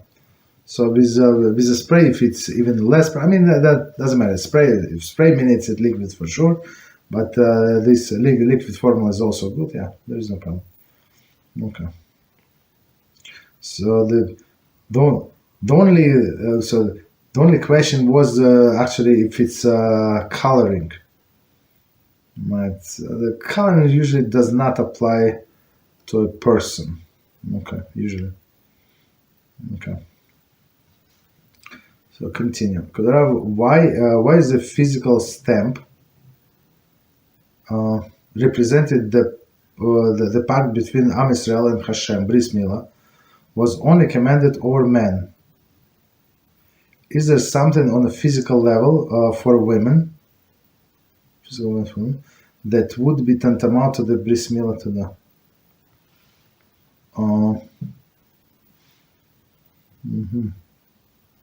Why is a physical stamp representing the pact between Am Yisrael and HaShem, bris milah, was recommended to a man? Is there something on a physical level for women that tantamount to bris milah? There is nothing of the sort for women, right? Because HaShem created them differently. They are more spiritual to begin with. But in order for a man to get to this spiritual level, they need to work on themselves, right? And plus, they have to, in order to work themselves, like in order to put their mindset in the spiritual mode, they need to slow down the physical mode, right? The physical desires. And as I think we said yesterday, so that's how Rambam explained that this slows down the physical desires. Right, with the man and open this channel. Of course, it's beyond our comprehension of this spiritual channel. And men is like a principal part in this, right? And women is like women in this sense is Ezer Kenegdo, meaning she's assistant. Okay, and since like she's spiritual, so there is no need for her to do this. I mean, there's nothing that she should do. She's right, that's what women say. That thank you for creating me the way you created me, and that's it. So I'm complete. Okay, so next question. There are questions about modesty. I wonder if immodest use of mosquito repellent, with mice scent can be smelled by surroundings. I never heard about it, but okay. I wonder if it is immodest to use mosquito repellent with a nice, I apologize, I said nice, with a nice smell, can be smelled by surroundings. I mean, last time we used a mosquito repellent was the smell. I would not say disgusting, but with the chemicals, right. I don't know. So meaning in this sense, this mosquito repellent becomes like a perfume. So if it's like perfume, I guess better maybe not to buy with a scent, right? With a nice scent, like regular. I mean, last time we used a long time ago, but I think we still have it. So we used it in a sukkah. This year it was no need because the sukkah was very late. So most of this ants and mosquitoes were not there. Even bees sometimes, especially during the day, sit in the sukkah, you eat, and these bees they have the sense, not feel the sense that you have wine, so they would come for your wine. Right, you have to chase them away. Right. Right. So as I said, we have the old style from many years ago. So we spray it in a sukkah, but it's not a good smell. I mean. It's not the disgusting smell. Regular, nothing special. Okay. So continue. We have a question about Noah's Ark. Okay. Did the water only boiled on the bottom on the bottom near the ground level? If not, how come everyone inside the ark did not die out of the heat or suffocation due to the steam? Toda. Oh, that's very interesting question we're going to answer, and that's connected to this question. There's another question, right? How this oak survived, exactly because of the answer to this question. So again, the question about Noah's Ark. Did the water only boiled on the bottom, near on the ground level? If not, how come everyone inside of the ark did not die out the huge suffocation during the steam? Right. So that's a very good question. And then the next follow-up question: how come the oak survived? So how come he was not he did not become part of the soup of this ocean? Right. And also just explained that HaShem cooled down the water around the ark. So in this inside of the ark, they did not even see, did not even feel what was going on surrounding the waters. That's the answers. So in my mind, so we had today in my different class, I had Thursday is my long class, and we did a story about what Rabbi Rubenschlitter said, the letter that he read from Aaron Feldman Shlita from Rosh Yeshiva of Baltimore Yeshiva, this open letter, as a prophet would say, as HaShem would speak to his nation about what happened in 7th of October. Right? If you did not watch this clip, it's mind blowing. You have to watch. Of course, I elaborated. I said it with my own spin. I mean, since Rabbi Rubin said but he gave some in a context of different explanation. So I said it the way I see that it was boiling in my mind.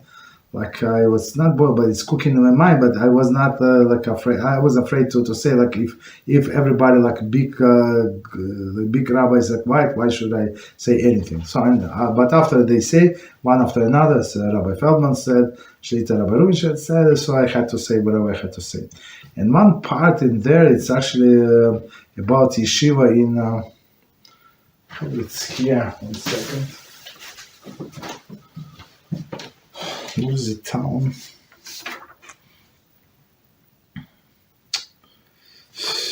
Okay, I mix up the pages. Whatever. So I'm not going to find what was the name of this town. But basically the terrorists. Oh no, here. Tifrach.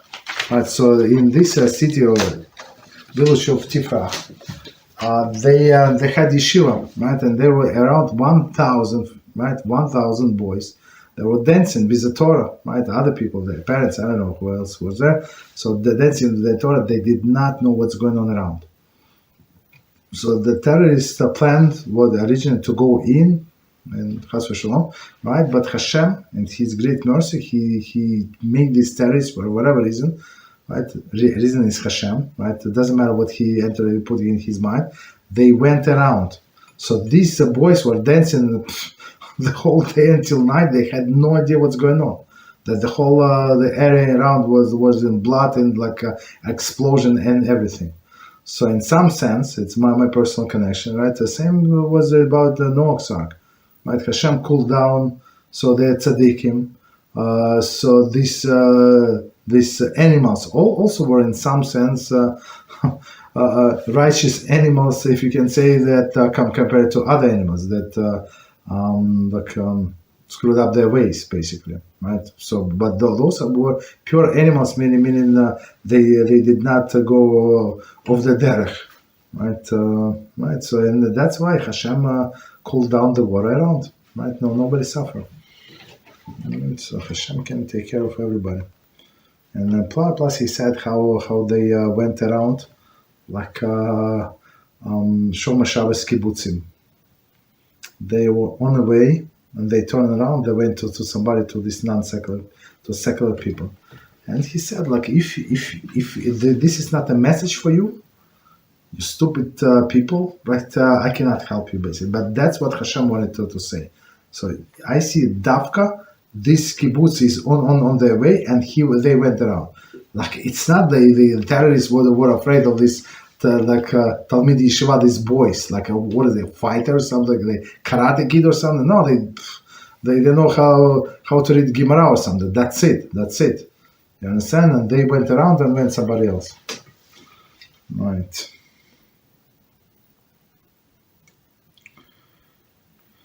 Okay, so let's see the next question. Where was it got? Yes, thank you very much. That's what's. So I did it only today. You see, I have a little delay with everything. Baruch Hashem. But it was like cooking in my mind for a long time. I just don't have time to get. Okay, so next question. Question about disposing of chametz. Ivan made the matzah on Erev Pesach. And one sink has a garbage disposal. Should one be careful to let it run while upon the washing the utensils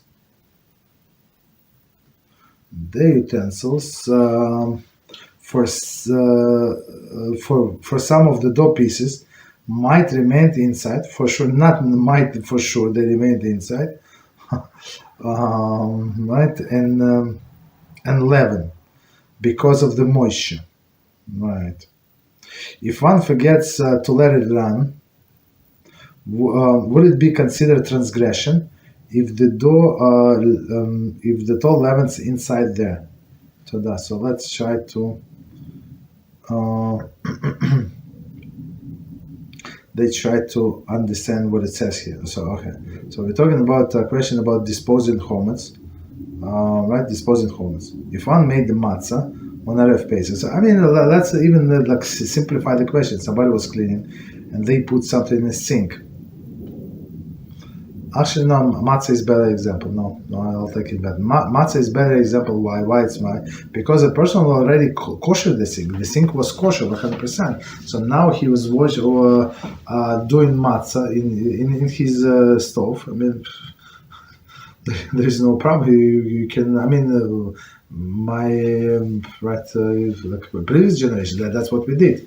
I had my house like this thing, right? To make the holes. Right, so I mean, everybody like had it like back then. I mean, there was where we live. There was like a synagogue, and there were like they were baking matzah, but I'm not sure that matzah was. Actually, I'm not sure. Today, but when they bleach the matzah, so for sure the flour, for sure this flour is a chametz. It's not like a kosher Pesach flour. But there, how the operation was, they would collect. So if you you come to a synagogue, say I'm a Jew, this and that.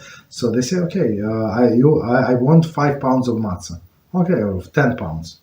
I think it was limited. I'm not sure they would do 10 pounds, like 5 pounds per family. Okay, take it or leave it, basically. And they say, okay, you must bring us so much flour, right? So would they charge money? Maybe yes, maybe no. I mean, of course, they have to pay like for the fuel and something, right? So you pay a little money. So it's mostly for the mitzvah, and you bring your own flour. They give you like a ticket or something, and then you come and pick up your matzah. It's very interesting. That's how it was. But many people, my grandparents, they did it in a house, right? Right, because in the place they live in Shtetl, they did not have like big commercial bakery, so they did it themselves. So it's very possible to do it in a person's home, right? And then they throw this in a sink, and after 18 minutes, right? Of course, it's possible that in a sink in a garbage disposal. So garbage disposal. So they always recommend to put a bleach or something, right, into garbage disposal. I'm not sure if the bleach can ruin this garbage disposal. Probably not. I don't think so. But for sure, it can ruin the food. The definition of the chametz is something that a dog is going to eat. So if it's nice piece of chametz, but it's like taste of the Clorox or something or bleach, I don't think the normal dog is going to eat that, right? He look you normal. You give him this, you think it's food, you eat it. All right, Mr. Owner. So, and everything that dog is not going to eat is not considered to be food. You're not going to eat. Dog is not going to eat, so it's not considered to be food. But that's why they say like put it in there some bleach. Okay. So I think if I understand correctly, we're going to see in this book Kosher Kitchen when you go to when we're going to go to the sink, we have to discuss it for sure. Because in a sink, even like regular person who does not have the garbage disposal, they have something like it's called trap, right? So the trap is the thing, the device where to prevent the smell. So they have some residue, right? Stand there, and then they wash away slowly. All right. So there for sure people have homets, right? So that's why you need to pour something in there.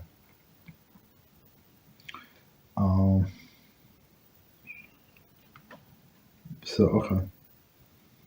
okay. So I think we answered this question, man, because right. Okay. Next question, Rabbi. Why does the soap need to be checked for inedible if it's inedible? So the question is why if it's we're talking about dishwasher soap. We're not talking regular soap, but when you wash your hands or your body wash or something. Even though some people they're careful. I don't exactly remember, but I mean even for this, what is it, for shampoos and the body washes, according to some opinion, it could be like they could have Chofetz formula in there. But again, so we're going back to the basic. Is dog is going to eat your shampoo? Yeah, try it. Like it's bitter, the way I understand.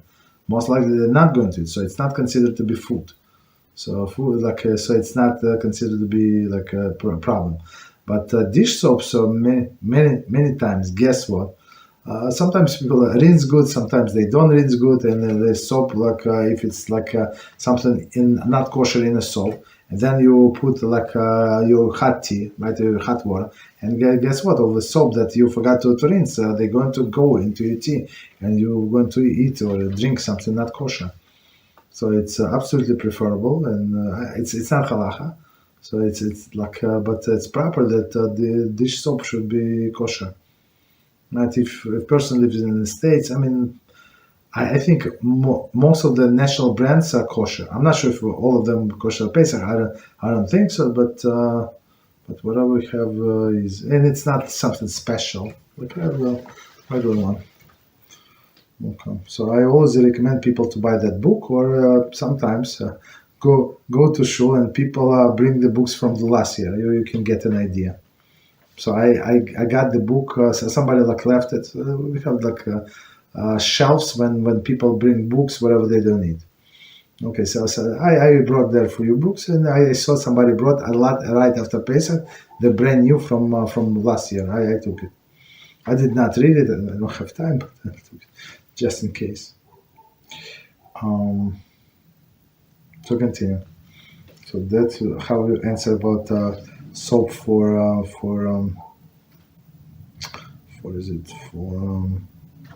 dishwashing soap. Us looking at ingredients, we're not going to understand anything. Right? So you need a professional or just reliable HaShem. Okay, so continue. In our times, I wonder why the wife could not simply text her husband her location. I mean, that's for sure. She can text location. She can make herself self unavailable. I'm not sure how this constantly sharing location with somebody, like a tracking device in some sense. Like he can see wherever she is. Yeah, there are other methods for sure.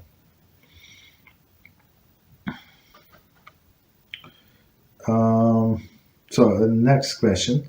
We have a question about teleportation. From the story of Rambam, in the Kingdom of Egypt, Rambam had teleporting abilities. Okay, I would assume that certainly Moshe Rabbeinu would have such abilities too. Okay.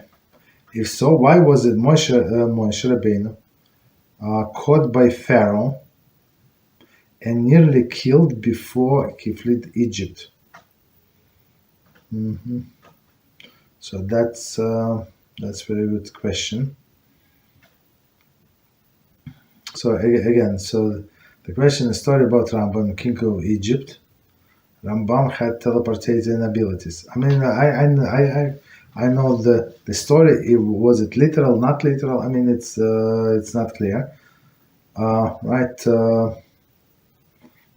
I mean, it's not the only story. There is a story that other people, other sages had even after him. So I mean, if it's literal, maybe it's literal. I would assume that certainly Moshe Rabbeinu had such abilities. Okay, it's not like abilities. I think it's you have abilities, but only with Hashem's approval. You understand? You have the way I see it. You have a beautiful car, like sports car, in the driver, but key belongs to your father. So if your father not going to give it to you, so guess what? It's a beautiful car, right? But you're not driving, right? Right. So Hashem has to approve. And Hashem does not want us to go beyond the laws of nature very often, unless it's clearly needed. So Hashem was able to save Moshe Rabbeinu some other ways, right? And same, I think as in the same line we can ask a question. And it was asked. Rabbi Akiva was asked this question by his students when these wicked Romans captured him. And they want to kill him, so the students say, Rabbi, just disappear. Psh, psh, and you out. Like, who is holding you back, right? You can do that. But he said, no, I'm not going to disappear. So he said, all my life, I was saying, I love HaShem, like when you say Shema, with all my heart, with all my source, with all my soul, with all my resources. And I wonder, is it true? Maybe I'm a hypocrite. Maybe I'm lying. So now it came to test, so let's see if I can pass this test. I'm going to go to the best worlds possible. So, but if I'm going to run away or something, I would never know. Right? So we try not to rely on miracles, and that's it. So Rambam, others needed to prove the point, but right. Many people were not able to save themselves, even with these abilities. Okay, so next one. Question about Parashat Noach. Okay, since animals have free will, no free will, why are some animals affected by the sin generation of the flood, by some not?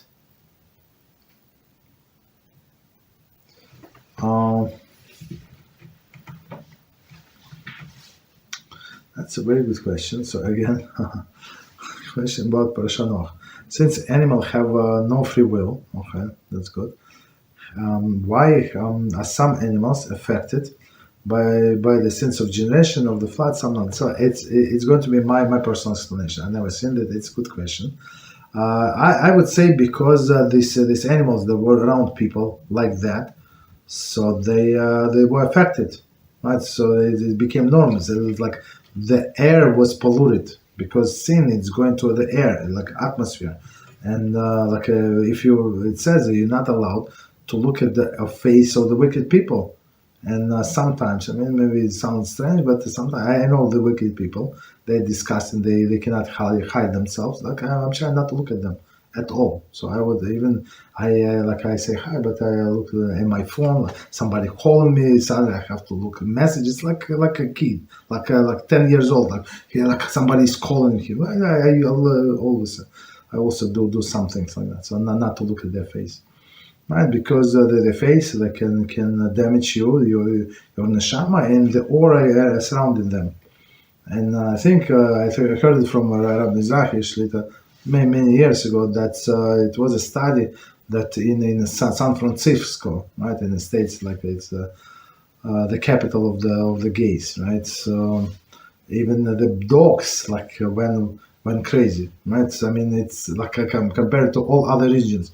Because that's what they see, like that. That's it's not normal, and they get like this spiritual pollution as well, right? And other animals, I guess, right? They were not around people so much, right? Some people have animals, they send it somewhere, I don't know, like on a push, 10 miles away to 100 miles away, and that's it. So they don't see people. So maybe that's why these animals were able to like preserve themselves. That's my explanation. So next question, could I have a question about Parashat Noach? Okay, we did this, sorry. Could I have, will perhaps this way of HaShem change the nature around those who wants to save, who are in the middle of the catastrophe, is what's going to happen during Gog and Magog.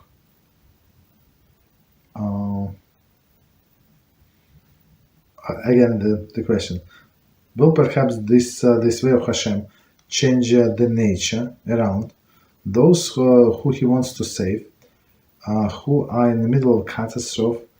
Is what's going on? What's going to happen during Gog and Magog? So let me explain the question first, and I explained the way that I heard somewhere, I don't remember where, and that's explanation I developed, like in my mind, and I think it's, I'm going to say what sounds better to me. Right, so first of all, so the question is, during the Gog and Magog, when 2/3 of the world are going to die, right? Is Hashem would be forced in some sense to save these righteous people that are among the wicked people? So like that's the question. The way I see it, and sound like. I'm not 100% sure if I saw it somewhere. Maybe it's my personal answer. So okay, so it could be wrong. So even if so what counts? It's not the survival of the words of Gog and Magog, but rather if even the person is not going to survive, whether or not he or she going to be resurrected with the resurrection of the dead. So maybe it's better for a person to not to see it, right? All of this catastrophe, all of this destruction around, right? Sleep, right? Or die. Sleep nicely until go meet Moshe Rabbeinu, Avraham Avinu, others. Learn a little with Rabbi Akiva, and when it's over, when it's nice and quiet, so you just go back to the earth. Maybe it's better, right, to be resurrected with the resurrection of the dead, and not see all of this war, right? So, right, that's what we care. We're not if we care about survival, I mean it's not the point. Okay. So it's the point is resurrection.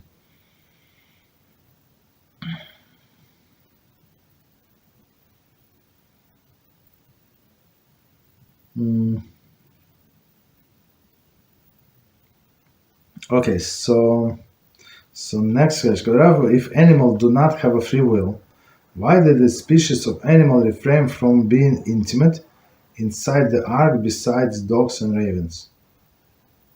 Additionally, why the dogs rewarded for not barking at Am Israel as they were living in Mitzrayim if they don't have free will? Okay, so that's good questions.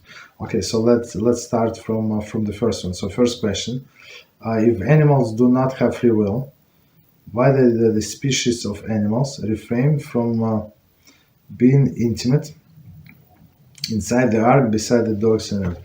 I think there's some aura, like something was inside of the ark that Hashem. First of all, we have to remember that Hashem brought these animals. So when He said to Noach and bring only the 7 animals, like a kosher, they did not corrupt themselves. Like how would He know? Like how this mice corrupt itself or did not? Like this roach, did it corrupt itself or not? Like how would He know?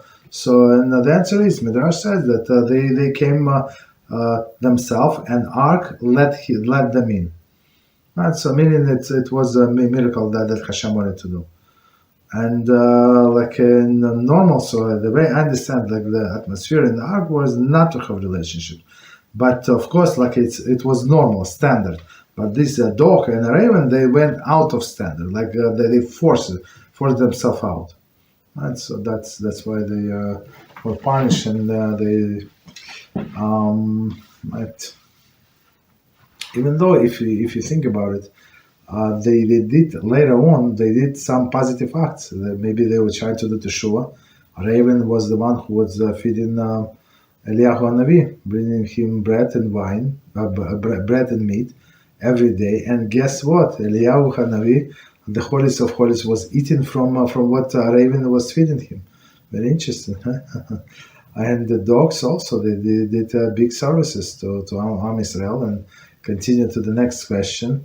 They did not bark when people left. So they had something. It's not freedom of choice, but it's instinct. They have this instinct not to do that, and for them it was a big deal, because usually when dog is outside of the house, like there is a fence, let's say, and somebody sees that somebody is walking at night, automatically they start barking.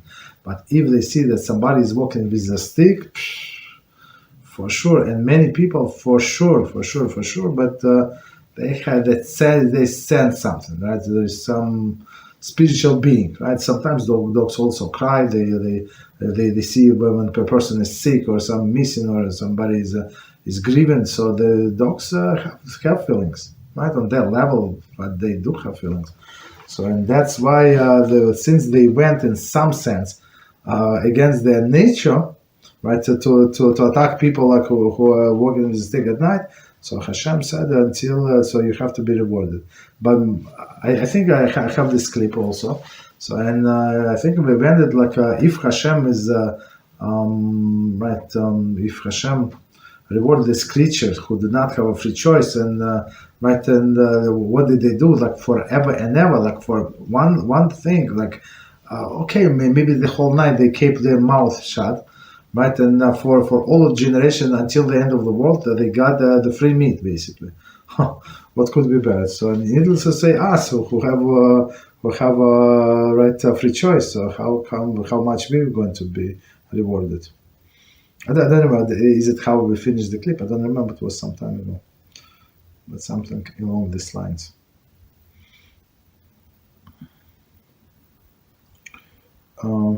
All right, so one more question.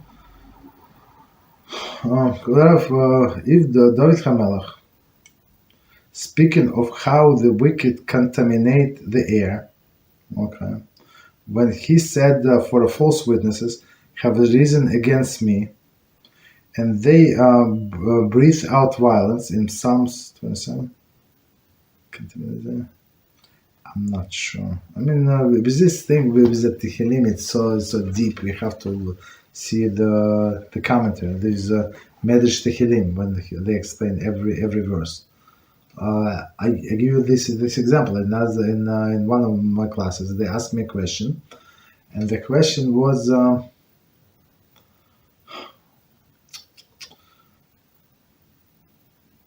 Escape me.